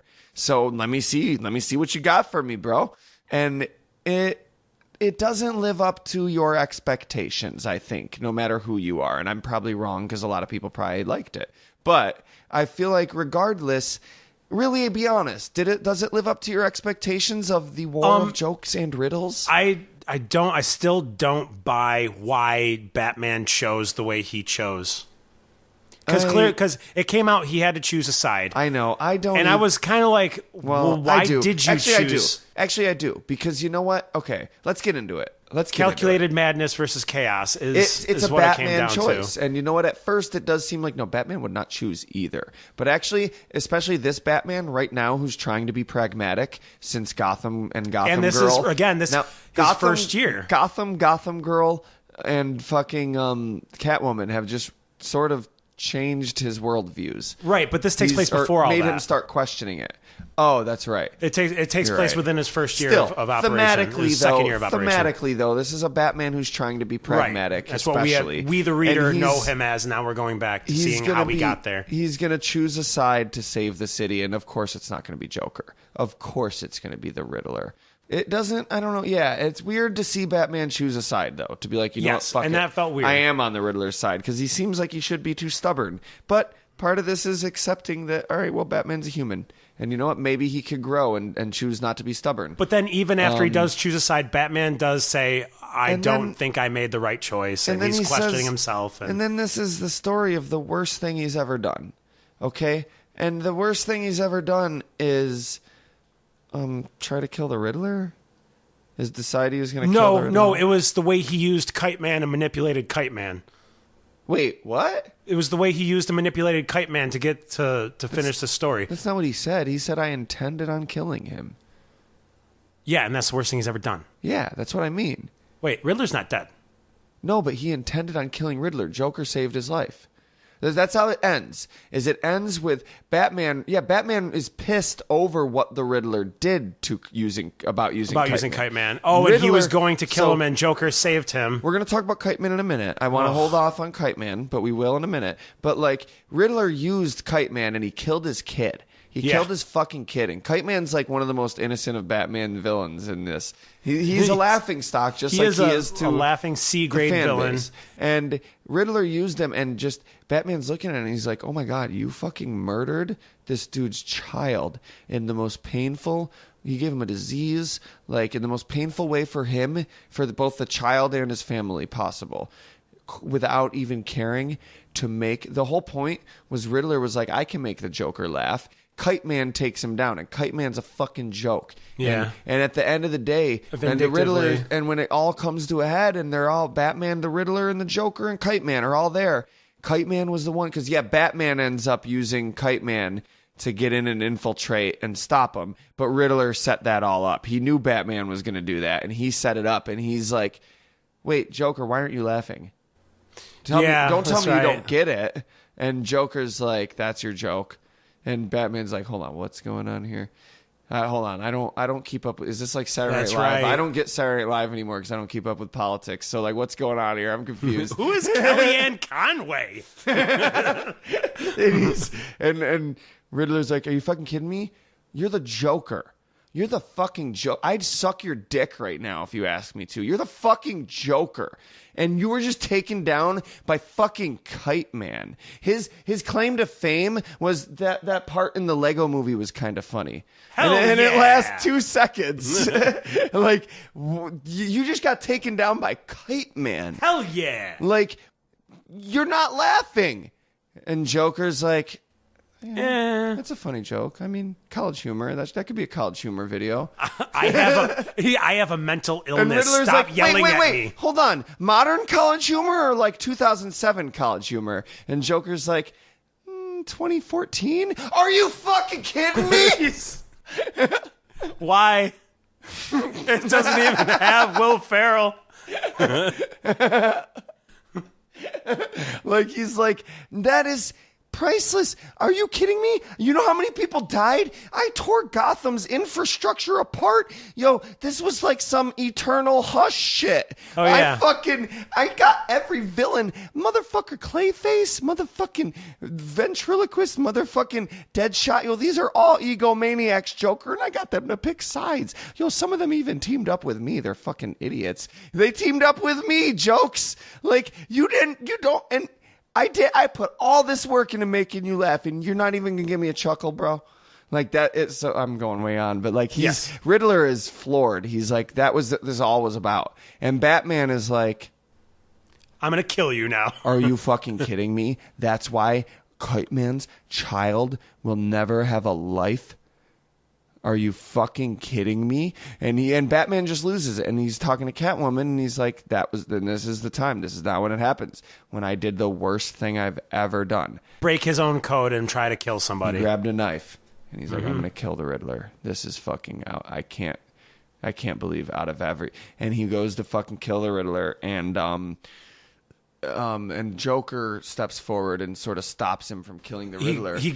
Joker gets the knife through his hand. Through his palm of his hand. Yeah. And then Joker like stops and he looks at it. He starts and laughing. He starts smiling, and he just, he dies. He's rolling on the floor, And he's like, "That's great. Hold on. That's funny. Dude, Riddler, that's the fucking punchline, dude. That's a fucking trip, dude. Oh my God, dude.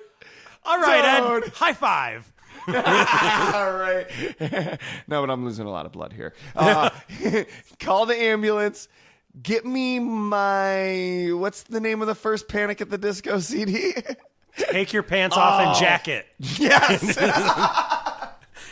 Oh, I love this. This is great. Yo, Batman, you ain't gonna laugh either, dude. You laughed in that fucking Alan Moore comic. Come on, dude. Let's go. This is great. Did I laugh? And, wait, no, you did. That definitely. And of course, the Joker makes himself laugh. The fucking conceited prick. Yeah, I feel like that was the only way that the Joker was going to end up laughing, is making himself laugh. And I don't buy that. Like, I don't. In all these comics I've read that may or may not have happened in this current continuity in some form or another. Really, man? You shot Barbara in the spine. Like, Joker shot Barbara and paralyzed her for... By the way, hilarious. He fucking, like, stripped her dad naked and fucking, like... The hits keep coming. Like, he's been killing people, innocent families. He's just been walking up in households and killing people because they're not funny. Stop it, man. It's just one punchline after the next. Like, I don't know. I just... Come on, man. Not everything the Joker's done... Like, not even looking at the other villains, like the Joker. Out of everything the Joker's done, like the Riddler, it really comes down to two people's lives. Like, well, three. The kite-man, his ex-wife, and his kid's life. Like, and granted, everyone's life that could have touched. I'm not downplaying it. But, like, there were hundreds of people that died during this war, too. During this war, and that the Joker is killed. Like the Joker, if you're going to kill anyone, like, you went to kill the Riddler. And maybe that was a deliberate choice on Tom King's part, that he's like, I'm not going to be cliche and have him go to kill the Joker. But I don't fully buy it. It's like, and I do like it. I like it. I feel like I can't argue with it because it's like, damn, yo, you're plotting and you're writing. Like, yeah, I love that. The ending is satisfying in the sense that, like, that is a great ending to the War of Jokes and Riddles. That the Riddler was trying to do this joke and he's pissed the Joker doesn't laugh. Batman tries to kill the Riddler. Joker saves him. Joker laughs. We got our old Joker. Because Joker's laughing now because Joker became the hero and stopped Batman the villain. That's not, the dude, tables were turned. Joke's not funny once you explain it, Craig. Oh, well. It seemed like you didn't get it. So I guess it wasn't funny. No, it's great, and it is a great... It's almost like, yeah, it was a great joke, but the execution was... You didn't tell it right. It was told with the wrong inflection. You told it all wrong. Hold on. It's like I'm Michael Scott over here. Like, hold on. You gotta... Nah, there's two types of black people. Whoa. Just let me tell it. Just leave it to Chris Rock, okay? Exactly. Like, it was... You have a good joke, but you botched it. Because you're a CIA agent, not a comedian, not a stand-up comic. He was a CIA... Tom King was a CIA agent. Yes. That was his former career before he was a writer. Isn't that crazy? Yeah, sure. I mean, Tom Clancy. It's weird. It's just weird that out of all of the people yeah. that were ex-military that are currently writing, I would have thought Christopher Priest was. Right, Batman, phony CIA man. All right. Yeah, where are we? yeah, right. So, and there was some great shit in it, though. Namely, I really did enjoy that dinner scene. Dinner scene where Bruce Wayne decided to get involved. Not Batman. And he brought both sides to his house, and they had a formal dinner party so this with was a 7-course meal or whatever, and the Joker and the Riddler both had to explain to Bruce who deserved to kill Batman more, and then Bruce says, I have pull with Batman, we're friends, I could convince him whose side to take. And and I have money. And he was he's like, I'm going to give money to whoever on the $1 billion to whoever convinces me. He's like, one of you is going to get that money. I have committed to it. And he's like, I am Bruce Wayne, and he's like, you're crazy. This is crazy of me to invite you guys here. I could die. And he's there at the table. We got Joker on one side, Riddler on the other, and Bruce in the middle. Oh. A few other people sat down, and we got Mr. Freeze, Poison Ivy, I don't know, whoever, all of them. standing around the table Two-Face on each side. Yeah, because of course they're not going to show up alone without insurance. But their insurance policies, Joker and Riddler, is they each had 4 hostages that they were keeping to make sure that the other didn't try to kill them while they were there. And it was funny because when the whole dinner party ended and Bruce was like, okay, you guys can release your hostages. And Joker was like, oh, whoops, I'm sorry. I think I already killed them. And then Riddler released his hostages. But Joker had already decided he was going to, he killed them before the party started. I know. Wonderful. Meanwhile, Alfred's over here like, Julia, I have a wonderful opportunity for you. Would you like to help me host this dinner event? I'm going to be so busy in the kitchen. I just need someone to serve the meals for me. Julia's daughter. I don't Yeah, know. oh, yes. I reached out to her like she's Eternal, She's right. like, fuck you. I'm a CIA agent. She becomes Penny too. I'm eventually. busy writing for the Rorschach comic, and he's like, "Ooh, hold on, this is breaking continuity." Julia does keep around, and she becomes Penny too. And I think it was All-Star Batman. I don't know. No, that was in Eternal. Oh, it was in Eternal? Yeah. Well, she stayed around. She still became Cool. Penny She's too cool. afterwards in the Cool. Rebirth. I like time. it. I like when you contribute a new character to the series, and I like it because I always start off hating you for doing it. I always start off like, dude, there's already 8 million characters. Can you play with the characters I already know and love and not make me like your fucking fanfic self-insert Right. character? Like, that's what I feel like. I feel like I'm reading a fanfic when people introduce new characters to the mythos, and then you win me over with Julia or Night of the Owls and stuff. Yeah. Oh, yeah. Anyway. And this is pretty much the wrapping party to War of Jokes and Riddles, though. It felt like a really long. It was basically I Am Suicide and I Am Bane without the intermission. And yeah, of a couple Batman issues. Bruce gives his money. Yeah. And Kite-Man. Let's talk about Kite-Man. Kite-Man, hell we, yeah. We see Kite-Man a few times, and it's funny. Yeah, he says hell yeah, and it's funny. At first, he's just a comic foil. You see him like in one of the Batman and Catwoman, I think, in Rooftops, and Yeah. he's one of the criminals they take down, and he just gets his ass beat, and he's laying there, and he's like hell yeah, which I love because he's like, yo, I just got my ass beat by Batman. He's a fanboy at heart. And Catwoman, dude. I know mad people that got beat up by Batman. Yo, I got beat up by Batman and Catwoman, dude. And, like- fuck you, I ain't a good villain. How many villains have been beat up by both at the same time? Yeah, right? Commissioner Except for Gordon Bane. was watching, jerking off. Okay, he wasn't jerking off. Okay, he wasn't even there. All right, in my fanfic, he'll be jerking off. But he gives legs to this joke of a creation, and I felt so bad for Kite-Man. Again, and though- I want more Kite-Man. And Kite-Man, hell yeah, man. He took an aspect of the Batman mythos that was underserved and decided to take it seriously. Like Batman riding the plane. Kite-Man, like Batman's friendships and relationships, like Batman being happy, and like Kite-Man. Let's take the dumbest Batman villain, other than Condiment King, and humanize him. What about And Polka Dot not Man? only humanize him, but make people like him and want more of him, which is great. Kite-Man, I never cared about Kite-Man. I was like, yeah, it's neither. funny, but I'm never going to think of him in the classical canon. Now I am like, no, you know what? Kite-Man's in He my deserves Batman his canon. role. I like it. He has his place, and he's taken a joke of a character that was a nobody and created. He's not like a great super criminal now, but he is. No, I he's have a character. respect for this character. he's a Yeah, and this character, character yeah. will forever now be a big time Oh my to God. me And Batman again, villain. I'm reading this shit, yo. I texted you. My roommate's in the other room playing video games, and I'm like, I'm eating my lunch, reading a comic book in here, and I'm like, dude, no. And he's like, what's up? I'm like, yo, Tom King, man. Because I've already told him, like, yo, this dude's making me cry almost every couple issues. This Batman and Catwoman shit, this Batman being real about his feelings and it ringing true. And then I'm like, nah, dude. Nah, Tom King, you ain't allowed to make me cry for Kite-Man, bro. Right? Nah, dude. Stop not it. even fair. No, I know what you're doing. Stop. It's like that scene. It's not your fault. It's not your Kite-Man. fault. It's not your fault. He's just. I know, instead of man. saying- Stop it. Instead of saying it's not your fault, he's like, it's not Kite-Man's fault. It's not Kite-Man's fault. I'm like, I know. Stop. Don't. Not you two. yeah. Not Kite-Man 2. Not Kite-Man 2. Hell yeah. Hell yeah, man. Hell yeah. The moment where like his kid's dying, yo, and he's in the hospital, and like Kite-Man can't catch a break, dude. He gets his ass beat. He doesn't succeed at any of his foils. The villains don't treat him well. Like the fucking heroes beat the shit out of him. He very rarely succeeds. No one takes him seriously, and he's hanging out with his kid in the hospital, and this kid's like, "Dad, are you a joke?" And Kite-Man's like, "What? What did you just say to me?"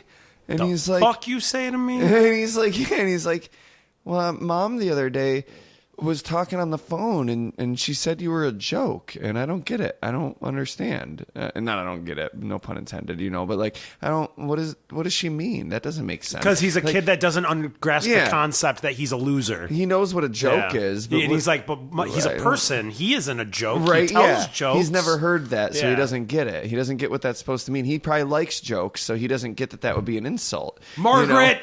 And he's Just- like, Dad, I don't, and his dad, and Kite-Man's like, holy shit, your mom said that in front of you? Like, your mom said that to you or something? He's like, well, she wasn't talking to me, and he's like, she said that in front of you? And he's like, yeah. Don't worry about it. And he's like, no, I don't get it, Dad. Like, why are you a joke? I like jokes. Like that's like what, I just don't get it. What's that mean? And he's like, look, so like there's this Greek story where this guy Sisyphus, I think, he's like syphilis? No, not syphilis, Sisyphus. No. And he's pushing the rock up, and he's like, yeah, I know, Dad, you wouldn't shut up about Fargo. Like, I don't watch it. Like, take note if I'm just like, oh, cool, every time you talk about it, I'm not interested in talking about it. And he's like, shame on you, kid, though. So like the myth of Sisyphus, he's pushing this boulder up the hill, and here's the thing is, he gets it to the top, and then it falls back down, and everyone laughs at him. It's kind of funny. He worked so hard, and then he pushed it up to the top, and it fell down, and it's kind of funny because it's like, joke's on you. And, he goes back down and he keeps pushing it up. So maybe I am a joke, because that's what keeps happening is the boulder falls down. I try really hard and I work really hard at pushing that boulder up the hill, man, and it falls down. And you know what I do? I do what a man does, and I get up. No, I'm not a alt-right, nothing like no gender bias, but like, a man meaning a grown adult. Yes, like, not a somebody with thing. Responsibility who... Yeah, I get up and I fucking and I push that boulder back up the hill, because that's what you do when you're an adult. Like, that's, I don't give a fuck. I laugh with him. I think that should be the new manly thing. Is funny. We should take that back, dude. Yeah, and he's like, maybe I am a joke, because that's funny. I dropped the boulder, man. That's just funny. I laugh with him, and I get back up, and I keep pushing it up, and everyone else thinks that part's funny. I am an adult. I don't see why that part's funny. I don't even know if he says that. I don't think he says that. I'm adding my own thing to it, but like, I'm trying to convey the spirit, because I don't remember the words, and that is Kite-Man. He gets involved, and he's like, I'm involved deeper than I meant to be. It's Fargo, yo. I feel like Tom King watched Fargo before he wrote Kite-Man. Probably wrote Fargo. and like, it is. Like, he's like, I fucked up, yo. I got myself in too deep. But the difference between him and Lester Nygaard is that he tried to deal with it like a man, not like a weasel. Like an adult. Yeah, not like a weasel. Let's take it like back. An adult. I'm sorry. No, like no, a man. I know what you're saying. I honestly don't mean like a woman or a man. Like, he dealt with it like a woman. That's what a woman does. That's what a man does. That's what a person who is fully realized and grown, and that's what they do. They pick up the boulder, and this dude's kid dies. This dude gets beaten up by and he keeps, there's a point where Batman's beating the shit out of him, and like, Kite-Man keeps getting up after you've read this. After you've read that part, he's getting up, and Batman's like, Kite-Man, please stay down. Like, legit begging him. Like, he's like, Kite-Man, come on, dude. Hell no. Come on, dude. Yeah, is that what he says? No. Probably. Probably. And Batman's like, dude, come on, Kite-Man. You got to stay down, dude. Like, I do not want to punch you again. He just starts screaming that he's Sisyphus, and Batman's like, Sisyphus! What? Oh, God damn it. I already got to deal with Maxie Zeus. Right. All right. Oh, fuck, Sisyphus? Fuck, you are too, aren't you? God damn it. All right, man, you're good. I'm going to just go. Yeah, I'm just go fuck Catwoman, dude. Don't fucking kill any. Don't make me regret this. So, the War of Jokes and Riddles was just absolutely phenomenal. I don't agree. I think it was... everything you're saying is making me feel things, and I love it all. Okay, sure. I think it was an absolutely... I didn't realize you were saying negative things about it just maybe now. not. Maybe I'm like... It was a great joke, but the telling of it was botched, and maybe that's what the Riddler did too. Maybe he had a great joke, but he ain't tell it right. More on that later. That's really what it was. To me, that's what the War of Jokes and Riddle was. You had a great joke there, Tom King, but you didn't tell it right. Maybe he did it on purpose. It was great, but you like stuttered. You forgot to mention the beginning, and you're like, oh yeah, I forgot to mention that he's a lawyer. You did the equivalent How of that. How did the duck get AIDS? I don't even... Oh yeah, I forgot to mention that the duck has AIDS. So, right. So the War of Jokes and Riddles finishes up. And we get into the rules of engagement. We've already talked about that. We don't need to harp anymore on the story that happened there. We talked about the important parts of the rules of engagement. What I want to talk to you about is the most awesome double date ever. Oh, but I got to say, Rules of Engagement is the best name for that arc. That's where he goes to take down Talia. Yes. Or not take down, but talk to Talia. To Talia, get Holly to come back and confess to the crime so Catwoman can marry Batman. I'm okay with Catman marrying Batman. Because as the current state... I don't get it, but I trust Tom King. Well, no. at the current state, Catwoman is a criminal, and there's no way Batman can marry somebody who's on death row for 237 counts of murder. So that needs to get cleared up before they can continue. Holly needs to... So wait, where are they? I want to talk about the double date. Me too. Can we move on to this amazing double date? Yes. That was You Got Me a Gift. And you know what's interesting about this? I will tell you what's interesting about this is I got you Batman issue number 36. Fuck, hold on. Am I a hipster? Yes. Fuck. I got you Batman God issue number... damn it. Okay, stop harping on yourself. Let it go. Okay, you're Self-loathe later after I'm gone. You're right. This is a long podcast. I'm sorry. I get you a gift. I get another friend that I work with a gift because I know you guys are all two people who haven't read Batman in a long time but love the character. I knew getting this comic for you guys, I was like, this is the peak Batman and Superman, Clark and Bruce, their relationship. This is a guy that gets it. And absolutely. Yeah, man. You caused me a lot of anxiety. Because that's another two-parter, like all Tom King's best stories. And the second issue didn't have the second issue. Possible to find. I didn't realize it was so hot. But, right? So I got every comic store in Syracuse, and he now has a subscription to Batman. He's back into reading comics because of that issue. I got him. It's Batman. No, it's not. I'm wrong. It's Bruce Wayne, Selina Kyle, Clark Kent, and Lois Lane on a double date. And it is Superhero Night. It is exhausting to read because you have to keep reminding yourself that Batman is Superman and Superman is Batman. So okay, let's explain. They get turned away at the door because they're like, you can't come in here. You got to be dressed like a superhero. And Bruce Wayne's like, you fucking kidding me? It's the theme. It's an amusement park. Yes, it's like carnival. The Gotham City Carnival, like State Fair, the Gotham State Fair. Where is it? Jersey? It's in Jersey, right? It's the Jersey State Fair. And they go and they're like, yeah, it's superhero night. You guys aren't in costume. Oh, you can't get into the fair tonight if you're not in costume. It's a theme night. So Bruce is like, all right, we'll just go somewhere else. And Superman or someone, they're like, I don't know, man. Why don't we do this, dude? I feel like it was Superman. We got some, what do you mean? We got costumes. No, dude, this will be fun, yo. Let's dress up. So Clark... and he's like, yeah, but we're not showing up in our costumes. That, like, people would recognize us. And Superman's like, no, hear me out. They switch. Yes, so Lois Lane dresses up as Catwoman. Clark Kent dresses up as Batman. Bruce Wayne dresses up as Superman. And Catwoman dresses up as everyone's favorite public figure, Lois Lane. Okay, that's a really uninspired costume. But you know what? Now that everything's political, that's probably not. No, it came to, she was like, well, what about you? And Selina was just dressed in a nice black canary. She basically just like she's like, are you really going to tell me I can't come in? And he was like, okay. It was okay. I thought she dressed up as Lois Lane, and that's what she was. That's why, though. That's why. But no, that works because everything's political now. If someone showed up to a Halloween party dressed as Anderson Cooper, you'd be like, all right, dude, that's funny. Right, but that wasn't superhero night. The thing is, Lois Lane is just a reporter in this world. Fuck, you're right. You dressed up as Anderson Cooper. You're like, okay, I'm sorry, but you're Anderson Cooper, and this is superhero night. The guy's like, you're not a superhero. And she's like, I'm dressed as Lois Lane. And he's like, Lois Lane doesn't even have any connections with superheroes. And she's like, excuse me, she is the role model for our young women. Man. We just got sidetracked so far on something so dumb. And he's like, all right, man, holy shit, everything's political now. Jesus Christ, dude. All right, just go on in, Lois man. Lane is a fucking superhero. Though, for the record, I'm not a misogynist, dude. Okay, she's a superhero. My bad. Are you still being the guy at the carnival? Yeah, that's him. He's like, just so you know, like, I'm not a, Jesus Christ, I wasn't making a political statement. I just didn't think about it that deeply.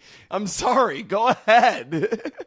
I just said she's a reporter, not a... Yeah, but she is a great reporter. You're right. Now that you're right. She's a superhero. Damn, my bad, dude. So, this whole thing goes Did down. You just call me an SJW? And he's like, I didn't even say what? No. I think it's time to move on.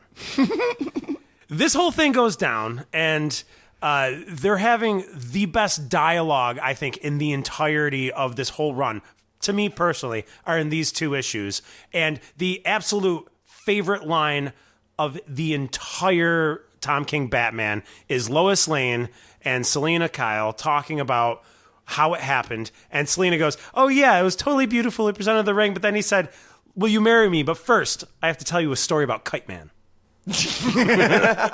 And then Lois is like, he did not. And she's like, oh, he did. But then there's a lot of other cute things about like, well, what is it? He's like, I don't know. When I fall, he catches me. And then that's exactly what Bruce said to Clark. And leading up to it, the issue that you got me, which is before the double date, it's Bruce talking to Catwoman about Clark, and Clark talking to Lois Lane about Bruce. About being too busy to tell each other congratulations, or like, oh no, he's the person that I aspire to be. And why doesn't he come tell me? No. And then the other person like, why doesn't he come tell me? Not directly. If you boil it down, it's like Clark Kent is over here like, no, Lois, you don't get it. He doesn't take our friendship seriously. Like we're coworkers. We're not friends. Like that's not, he'd be like, that's unprofessional. Meanwhile, Batman's like, yeah, no, we're not friends. Like we're coworkers. That's unprofessional. He doesn't think of me as a friend. He doesn't take our friendship seriously. Like, and they're both wrong. That would be, yeah. And they're both sitting here like, no, he doesn't look at me as a friend. Like you don't get it. Like that's. If I came out, like, that would be weakness. Like, he'd be like, really? No, I mean, come on. You're ruining the Justice League, dude. Don't do this. Like, yeah. And both of them are wrong. Yeah, and that's the beauty of the way he flashes back between the two different parts of the story. That's Tom King's strength. And it really is. Speaking of, this is going to be a 2-part episode. I'm just kidding. Well, wait, how much more do we have? We have at least 4 more arcs. Speaking of, welcome to our 2-part Batman episode. We're Surprise! coming back! It is getting pretty late, and It dinner is, yeah. needs to happen. Okay, this does have to be a 2-parter, and that's I'm totes oaks. I'm mostly fine with it because Batman is great, and we gave so much Jurassic Park stuff. Hold on, you just glossed over that. I just penned that. Totes oaks. Oh fuck, I am Professor? I am a hipster. God damn it. You know what, though? The first step to recovery is admitting that you have a problem. It. Yes. And next week, a true introspective look at the Silmarillion. And then X-Files, then Jurassic Park again, and then part 2 of our look at Batman, Tom King. All right. Next week.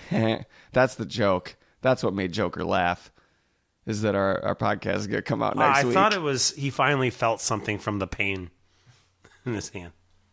Hey, we do have a lot of new shows coming out soon, and a lot of new stuff coming out soon or already, probably already. Soon when we're recording this, already when you're hearing it. So, man, is secretroommultimedia.com an exciting place to go spend your weekends. Yeah, I mean, I wasn't thinking that at first, but if you already have the Black Parade album. I'm the Tom King of podcasting. You thought you were on one road. You could go... You can get tons of photos. Anyways, go to Secret Room Multimedia. That's where all the action is. Wait, photos? Forget it. That's one tab that is not on the menu. I'm skipping over that. I changed my mind. SecretRoomMultimedia.com. I have a new album coming out September 1st, which is in a couple weeks when we record this, and it's probably already out by the time you listen. I dropped the ball on promotion. Call me Netflix. I waited until it was already out to start promoting it. That was like the Cloverfield thing, right? And then they're like, oh, Castlevania, it'll come out in July, and then slyly push it back to October. I waited till it was old news, like that joke. I want you to listen. I want you to go to secretroommultimedia.com and check out my new album. It's called Play. It's available for only $2. But guess what? I'm running a better deal than that. What? What do you mean? Yeah. I'm giving away the entire discography for $2. $2. So if you want the new album, don't go click purchase on the new album itself. But if you go see the new album, you can stream it for free if you want. Check it out first. And then there'll be a little ad or a button, not an ad, but a button like right above purchase the album that'll be like, get the whole discography for $2. And then you'll get the new album and the old albums for the same price. Cool. And here's the deal. It really supports Secret Room Multimedia. We've been running across. On fumes, really. Huh? We're running on fumes. We're running against some really hard times. Like even our associates are running on some hard times right now. So like anything you can do to support secretroommultimedia.com is a tremendous tremendous help. And I also want to say support Pretty Kitty Fuzzy, support Amusement Sparks, Blurry Photos, Blast Burn Radio. Like, I don't know if everybody's going through hard times. I'm just going to assume it because that's life, man. Hey, man, those tax cuts have already dried up. At least for us middle and lower class folks. Actually, I do know. Everyone is going through a hard time. Yes. Well, I mean, there's about 1% of the population that's thriving. I just learned it today. Yeah, but the rest of us are cucks. Yeah. Even the ones that aren't cucks are actually the cucks to America. The rest of us are left to drink soy and... Which, as you know, I have a little problem with beans. We're kite man. That's the theme. That's the ethos of this podcast is kite man. Kite man is the representative of, you know what? Fuck you. I'm a cuck. Deal with it. Yeah. Stop looking at my Google search history. And stop getting mad at me because somebody else is banging my girlfriend. Wait, that's not... Oh, wait. No, that's the actual terminology of cuck. Instead of hating on me, you could be fucking my wife right now.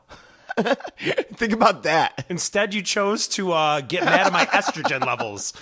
Yeah. Instead, you got beef with my soy milk. That's fine, dude. You don't gotta drink soy milk. All the more for me. Fuck you, man. With that fucking cow pus you drink. Stop being a dick to everybody on every side of every issue. And that should be the all around. Unless you're talking with Nazis and fucking punch them in the face. Yeah. Okay.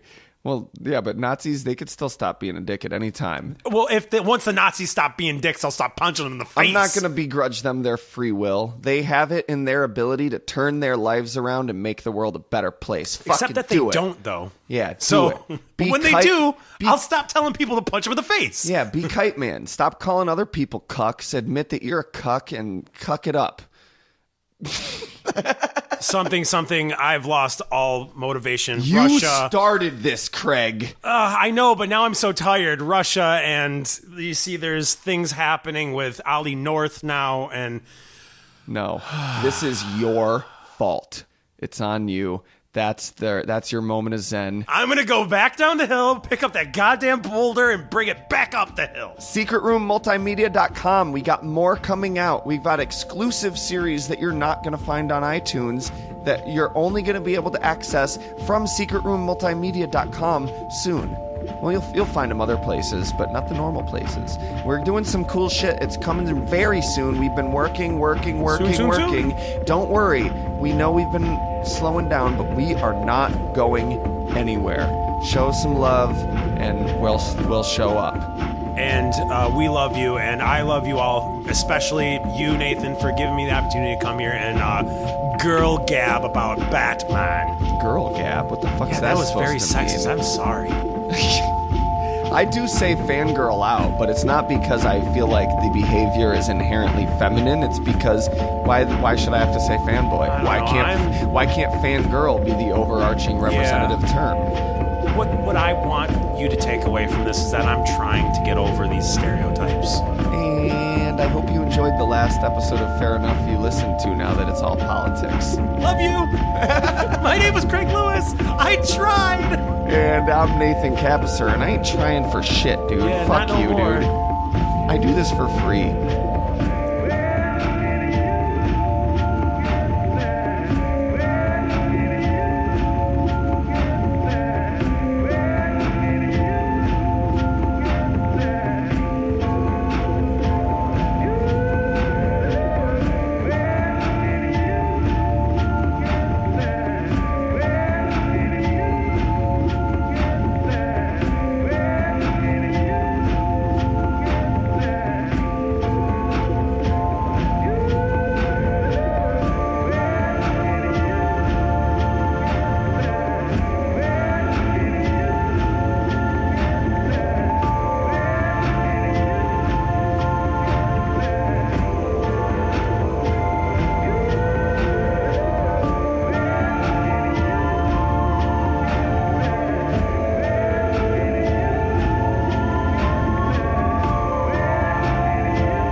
Case I want to discuss with you. Thank you. What's on so far? I suppose you've read of the theft of the Somaliland diamond from the home of James E. Lee? Oh, sure. Last night during a party given by his granddaughter, Sandra Lee. That much I know. The Great Western had that diamond insured for $50,000. $50,000. No kidding. Well, that's a lot of money. Must have been some diamond. It's one of the largest in existence. Well, bring me up to date a little, will you? It was a slip of brain job, wasn't it? The papers used his name. That's right. 3 members of the family identified him from Rogue's gallery pictures. There's no doubt that he was the man.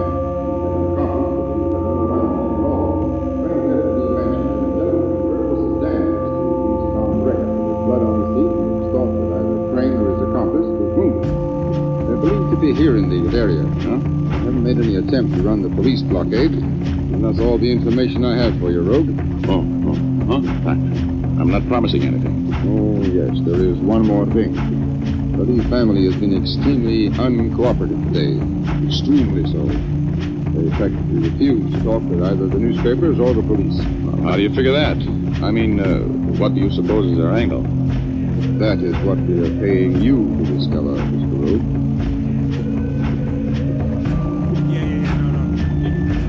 No. I was waiting for you. That was a good timing, my buddy. How you doing, bro? Yo, we recorded. It does look like it's just working. It does. I'm fine with that.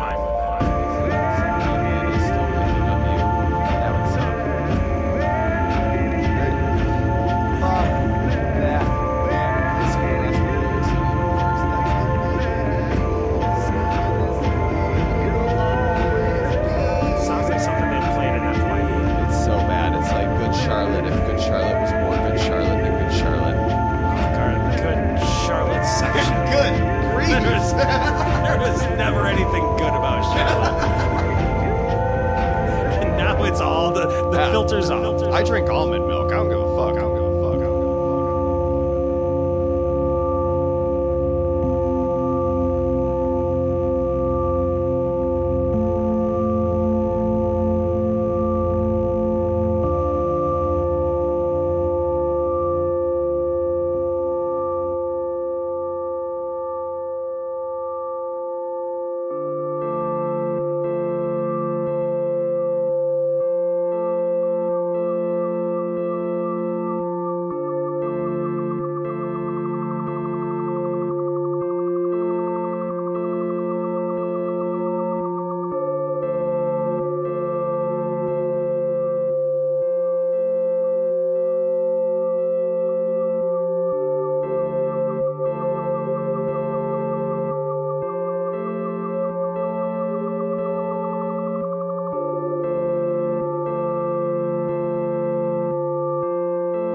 I'm masturbating.